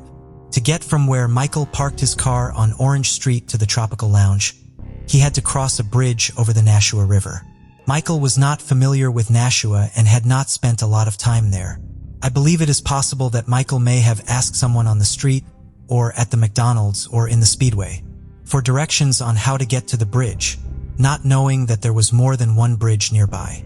This theoretical person may have told Michael to keep going east on Hollis, where there was another bridge going over the Merrimack River, assuming that this was the bridge Michael was asking about.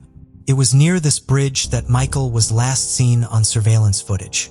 No one has ever come forward saying that they had such a conversation with Michael. This is purely a theory on my part. I believe it explains why Michael was not trying to get a hold of the friends he had been at the club with while he still had power on his phone. He believed that he was close to his vehicle, which meant that he believed he was close to safety and his means to get home. While this theory may explain some of Michael's behavior during the early morning hours of Easter Sunday 2019, it does not explain what happened to him after he walked out of the condo complex on Bancroft Street. But that mystery still remains, despite the best efforts of Michael's dedicated family. Gene Johnson, aged 70, lived in a secluded area of Capitan, New Mexico. She had moved there from Ruidoso, New Mexico, where the rest of her family resided after her husband passed away.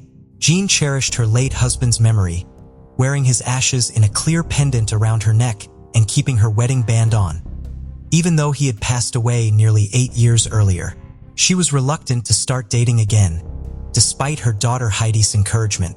Jean and Heidi shared a very close bond, speaking on the phone multiple times a day. On Sunday, May 26, 2019, Jean sent Heidi a picture of a dog she was looking after for a friend. This turned out to be the last communication Heidi received from her mother. Heidi had a busy work day on Monday the 27th, so she did not get a chance to try to call her mother until the early evening. Jean did not answer. Heidi tried calling again on Tuesday, but Jean still did not pick up the phone, which was unusual. Heidi was becoming concerned, and these concerns were validated shortly after her Tuesday call to her mother when she received a phone call from the friend Jean had been dog-sitting for. Jean and her friend had planned for Jean to drop the dog off at the friend's house on Monday, the day they returned from their trip. Jean had not shown up to bring back the dog. Heidi drove half an hour to her mother's home. The gate at the beginning of the long driveway was locked, and Jean's car was in the driveway. Her cell phone and purse were locked inside of it. The one real sign of trouble was the fact that the front door of the house was slightly open. The dog Jean had been watching was still inside the house. It had several accidents in the house, indicating that it had not been let outside in some time. According to Heidi, Jean loved this dog and would not have left it on its own for such a long time, willingly. Only one item in Jean's home seemed out of place. It was initially believed that Jean's .357 pistol was missing because it was not in her hope chest where it was normally kept. However, it was found inside of a pouch on top of a pile of laundry. Jean had packed up the laundry to take it to Heidi's house that week. According to Heidi, Jean did not use the pistol recreationally and only had it for protection. She would only have taken it out if she thought there was a mountain lion too close to her property, or if someone had shown up at her house and she had reason to fear them. Police searched Jean's 10-acre property with the aid of helicopters, drones, and tracking dogs. They found nothing and had to expand their search area. Still, they found no sign of Jean. Heidi has organized several of her own searches, with volunteers on ATVs and horseback, covering large tracts of remote land. Desperate for any possible leads, Heidi has also consulted several psychics for help. They have all told her that her mother is no longer alive. Despite the lack of new information in her mother's case, Heidi continues her efforts to find her. Her next large-scale search for Jean is scheduled for October 26th. Ruth Balgartner, a 22-year-old senior at Ohio Wesleyan University in Delaware, Ohio, was studying art and was a member of the Delta Delta, or Tri-Delt sorority. Her sorority sisters would later recount being the last to see her alive. On the evening of May 4, 1937, Ruth attended a singing competition practice with her Tri-Delt sisters at their sorority house. Afterward, she returned to her dormitory to study for an upcoming test. In letters to her parents, Ruth had expressed feeling tired and overwhelmed recently. Despite this, her sorority sisters noted that she appeared to be in good spirits during the singing practice. She was still in a good mood around 11 that night when she stopped in to talk with some of her sorority sisters in the dorm's smoking lounge. Ruth said goodnight to the other Tri-Delts just before midnight. Her hair had already been pinned up in curlers, and she was wearing her pajamas and bathrobe, so they had no reason to believe she was going anywhere else but to bed. The following day, Ruth did not show up for dinner, which was unusual. When her friends and sorority sisters began trying to figure out if anyone had seen her that day, they realized that Ruth had not gone to any of her classes or shown up to take the exam she had been studying for the previous night. At 10:30 p.m., the Tri-Delts notified university officials that Ruth was missing. The university first contacted Ruth's parents to make sure she had not simply returned to her hometown of Lakewood, Ohio. She had not. Her parents were alarmed and traveled to the campus to help look for their daughter. Mrs. Baumgartner went through her daughter's dorm room and determined that the only missing clothing items were a brown suit, hat, and shoes. A recently purchased overnight bag was missing as well. The The pajamas and robe Ruth had last been seen wearing were hung up in the room, and her hairpins and curlers had been put away. Ruth's dorm room was room 319, one of the few single rooms in Austin Hall. The room was left perfectly clean and organized, which was apparently not how Ruth usually kept it. Ruth's watch, change purse, and sorority pin had all been left behind. Ruth's key to the room, as well as her identification, was found placed on the back corner of a staircase in Austin Hall, between the second and third floors. Ruth's bright red Dodge convertible, which had been an early graduation gift from her father, was found at the garage where she kept it, with the keys left in the ignition. Ruth's sorority sisters essentially formed their own detective agency, canvassing campus hangouts and questioning taxi drivers and train conductors in the area. Police searched a nearby quarry where Ruth liked to go to study, and a massive ground search covered the campus and the surrounding areas. No further clues were found. Ruth's parents originally feared that she was suffering from amnesia, brought on from all the stress she was under. She had told them that she didn't have enough time to do everything she needed to do and fulfill all of her obligations. Ruth was also concerned that she wouldn't have enough credit hours to graduate on time. She was scheduled to graduate just a few weeks after her disappearance. The possibility that Ruth had been abducted could not immediately be dismissed, however, due in part to the fact that Ruth's father was a wealthy manufacturer and she disappeared during the Great Depression. If other people on campus were not aware of Mr. Baumgartner's wealth early on in Ruth's time at Ohio Wesleyan, they certainly would have realized it shortly before Ruth went missing when she brought her brand new convertible to campus. No ransom calls were ever received, however. A witness came forward with an account that could potentially support either of these theories. A woman living near the Olentangy River, not far from the Ohio Wesleyan campus, said that she heard 3 screams sometime between 2 and 3 a.m. on May 5th. This could have been Ruth struggling against an abductor. However, the witness said that the screams sounded like they were coming from a hysterical person, so they could have been coming from Ruth in the middle of a mental break. In either of these scenarios, it appears that Ruth left her dorm room willingly, as there was no sign of a struggle inside of it. If she had been abducted, her abductor would have needed to lure her outside. In the weeks before she went missing, Ruth had received numerous calls on the dorm's communal phone from an unknown man.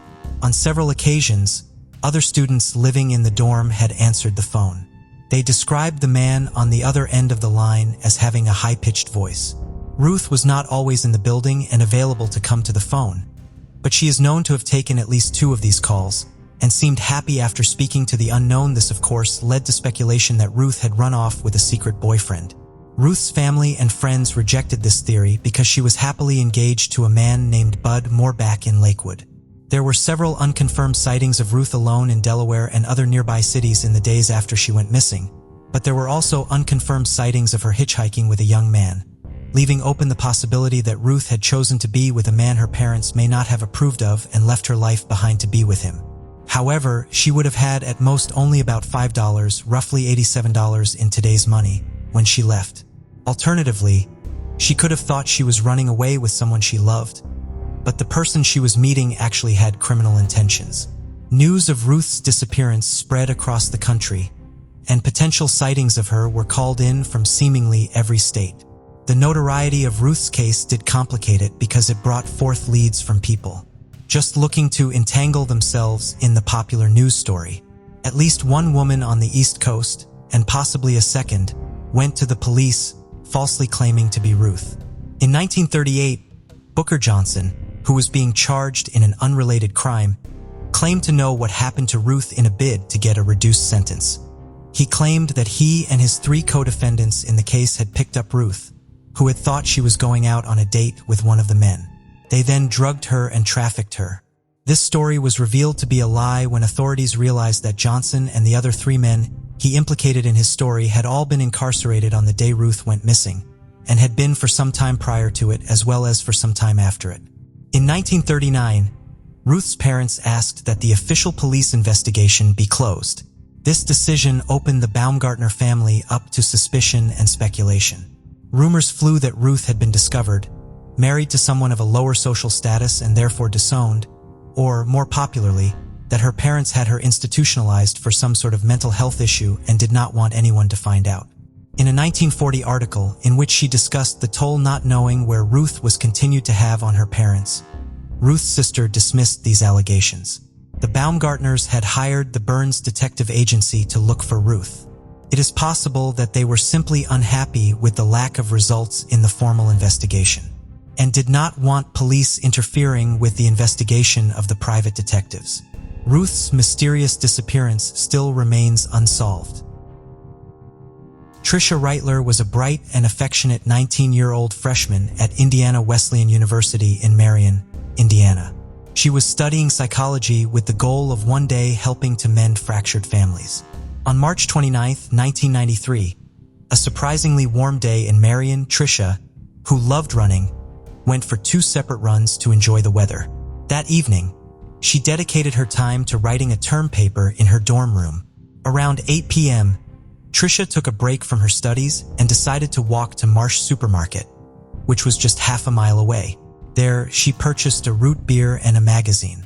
She then began the walk back to her dorm room in Bowman Hall. She never arrived. Trisha's clothes, stained with blood, were eventually discovered roughly halfway between the store and her dorm building, in a tree in a grassy area. An earring and a small amount of blood was found on a nearby sidewalk. A search was launched to find her, with the effort including fellow students from the university. Search dogs were also brought in to look for Trisha, but Trisha's father Gary believes that Trisha's active lifestyle may have rendered the dogs less useful than they ordinarily would have been. Because Trisha ran so frequently, and the search area was so close to where she lived and went to school, her scent was everywhere because she went for runs all around the area. Investigators believe that 6 or 7 people had been playing basketball on a court near where Trisha went missing, but none of those individuals ever came forward or provided information. The search effort and police investigation did not locate Trisha. Over the years, multiple suspects have been considered in Trisha's disappearance. One of those suspects did confess to involvement in Trisha's case, Larry Dwayne Hall, who but has confessed to 30 others. Most of those confessions were ultimately recanted. I have previously covered Hall in relation to the disappearance of Lori Deppis.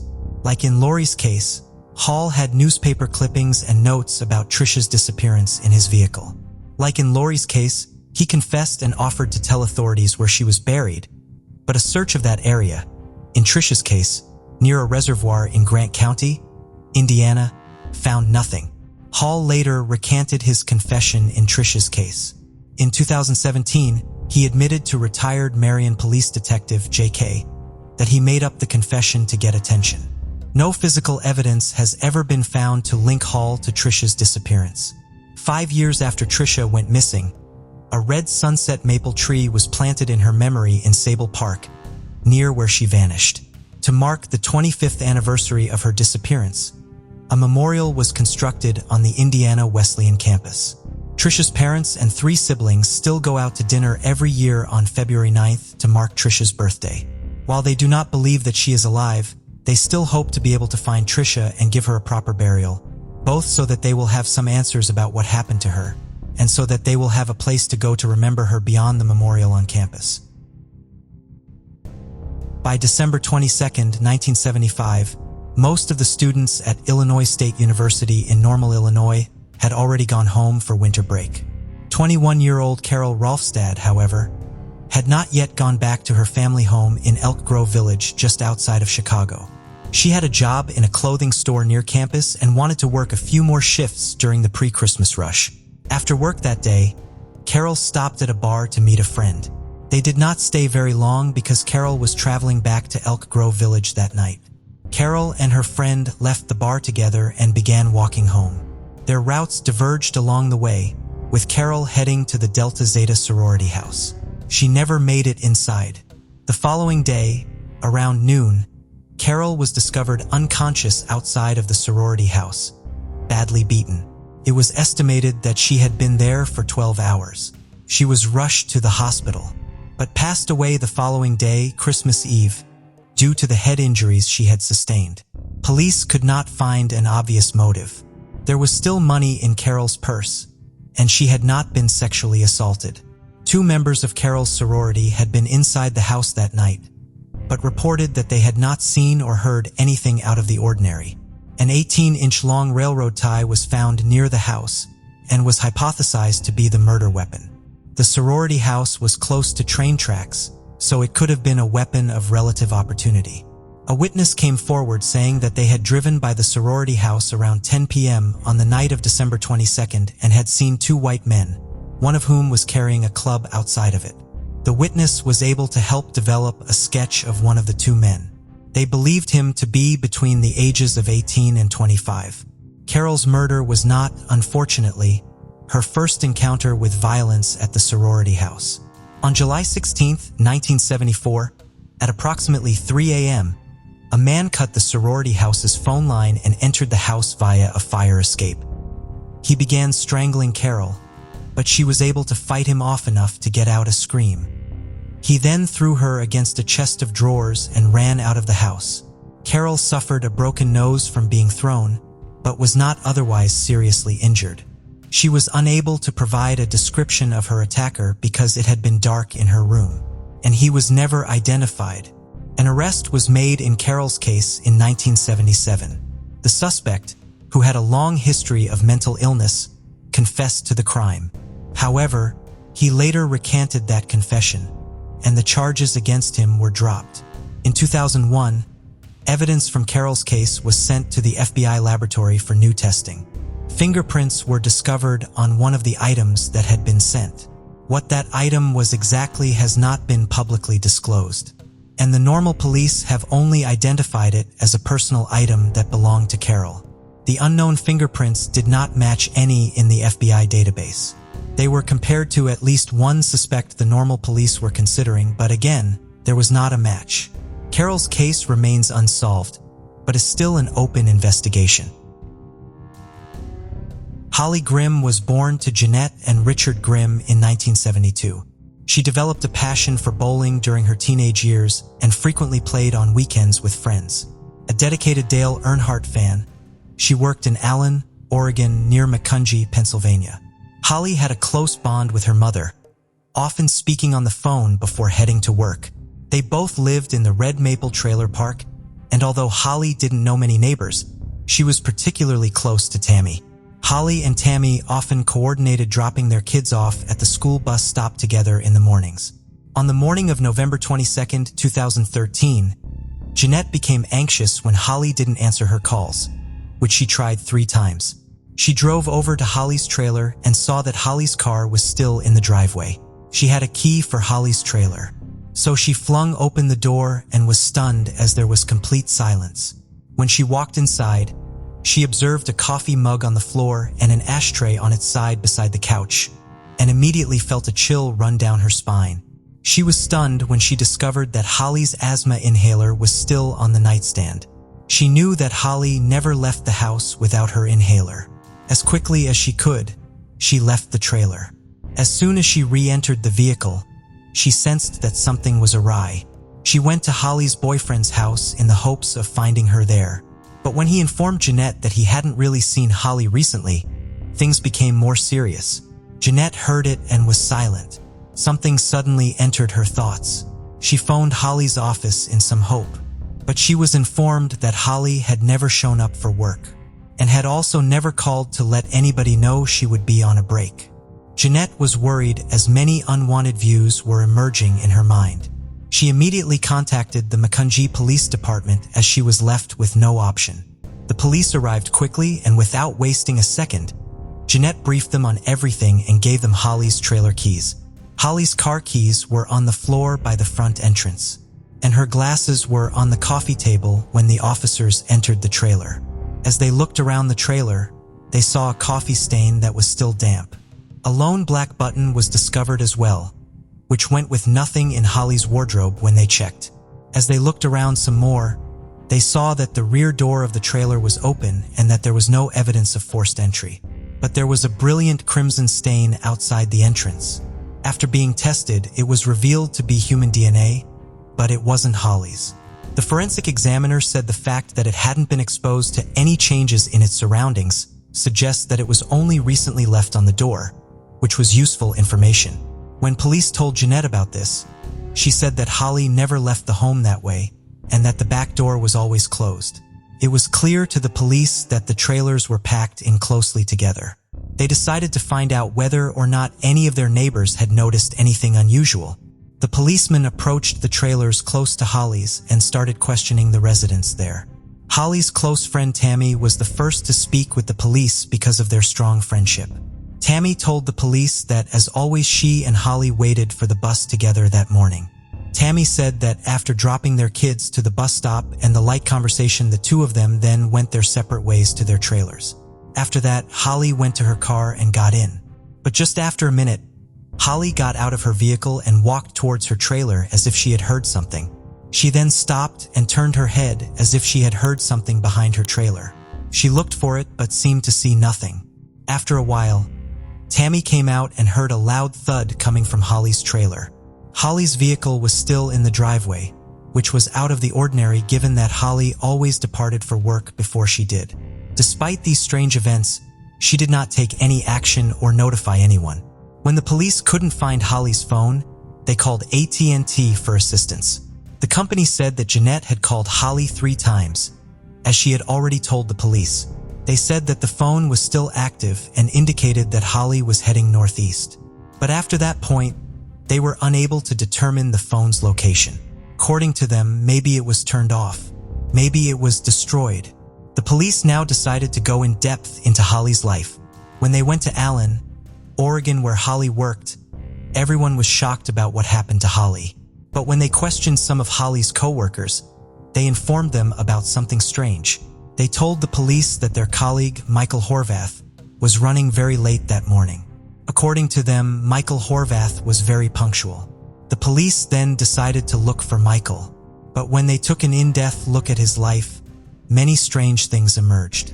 Michael G. Horvath was born in 1967. In 2013, he was living in Ross Township, McCongie. He lived with his wife named Kathy. According to the locals of Ross Township, Michael was very mysterious. He was a very strange type of character in the office too. Michael had also cheated on his wife with a woman named Nicole. He had met her on an online website in July 2013. She claimed that she never developed romantic feelings for Michael, despite their frequent online conversations. They had only met once in person, but she had felt uneasy around him even then. She declined his invitation the next time because she had plans to accompany her husband to the mall the next day. Michael made a weird remark in response, telling her that he would follow them around the mall. After all this, she was still in touch with him. On the morning that Holly vanished, he had even given her a call. Michael also had a farm bordered by forests, and he often went into them to hunt deer. He even had a trailer in the woods that was soundproof, and had a winch on it to skin and cut off animals. Michael was not a fan of serial killer shows until the debut of Dexter on television. Like Dexter, Michael wanted to be a serial murderer. He really admired the character of Dexter. The series finale aired in September of 2013. 2 months after the series finale aired, Holly Grimm went missing from her trailer. The police questioned Michael for the first time. When the police saw Michael walk into the interrogation room, they decided he wasn't a big threat. They saw him as a balding and overweight man who was restless. The police only questioned him about his tardiness to work that day. He said that on his way to work, his car got a flat tire. So he pulled over to an off-ramp to inflate it so he could go home and change it. Holly's trailer was located 2.5 miles from the off-ramp. Michael then drove home to change the tire and then drove back to his workplace. This is why he arrived late to work that day. They were unable to hold him due to a lack of evidence. In the end, they did nothing and let him go.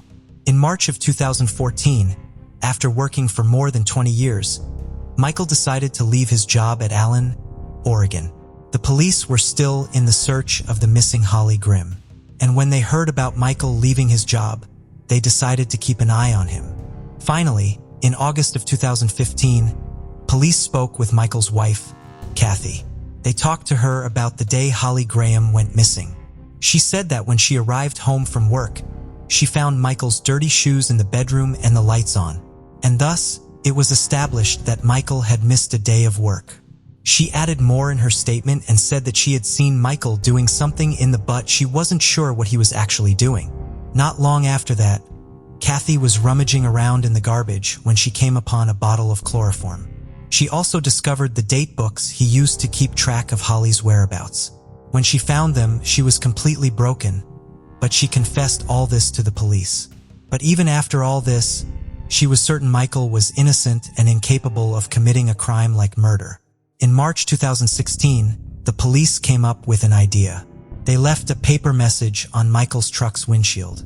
The message implied that they were aware of what he did to Holly Grimm. They were hoping that maybe Michael would be so frightened that he'd visit the place he had put Holly, but nothing like this happened. They again interviewed Michael in September of 2016. In this interview, he came clean about having delivered some products to Holly's house in 2012. He sold a dryer and washer to her. The police were also able to take a blood sample of Michael. They took a blood sample from him because he claimed to have been hurt while retrieving the washer and dryer. But thanks to the great lab work, they were able to determine that the blood on the door was recent, not of years ago. When the DNA results came back, they confirmed that the blood on Holly's trailer's back door belonged to him. This was enough for the police to get a warrant to search his home. They knew that what they were going to uncover would be disturbing. At first, the area of his farm was combed through. During their investigation, the cops came upon a shallow embankment. Small bone fragments and a couple of rib bones were discovered there. Furthermore, they discovered a fragment of scapula that had what seemed to be a gunshot wound. They suspected he had dug up the bones and torched them in a fire pit on his land. The digger who made the discovery informed the police that he suspected some of the dirt and pebbles covering the remains had been brought in from elsewhere. The forensics team confirmed that Holly's remains were among those analyzed. It took many days to search his house completely. They discovered a diary where Holly, her child, her boyfriend, and every movement of their day-to-day life was recorded. The notebook even included the on-off times of Holly's kitchen, bedroom, and bathroom lights. Loud sounds from within Holly's trailer would likewise be noted. What followed was far creepier.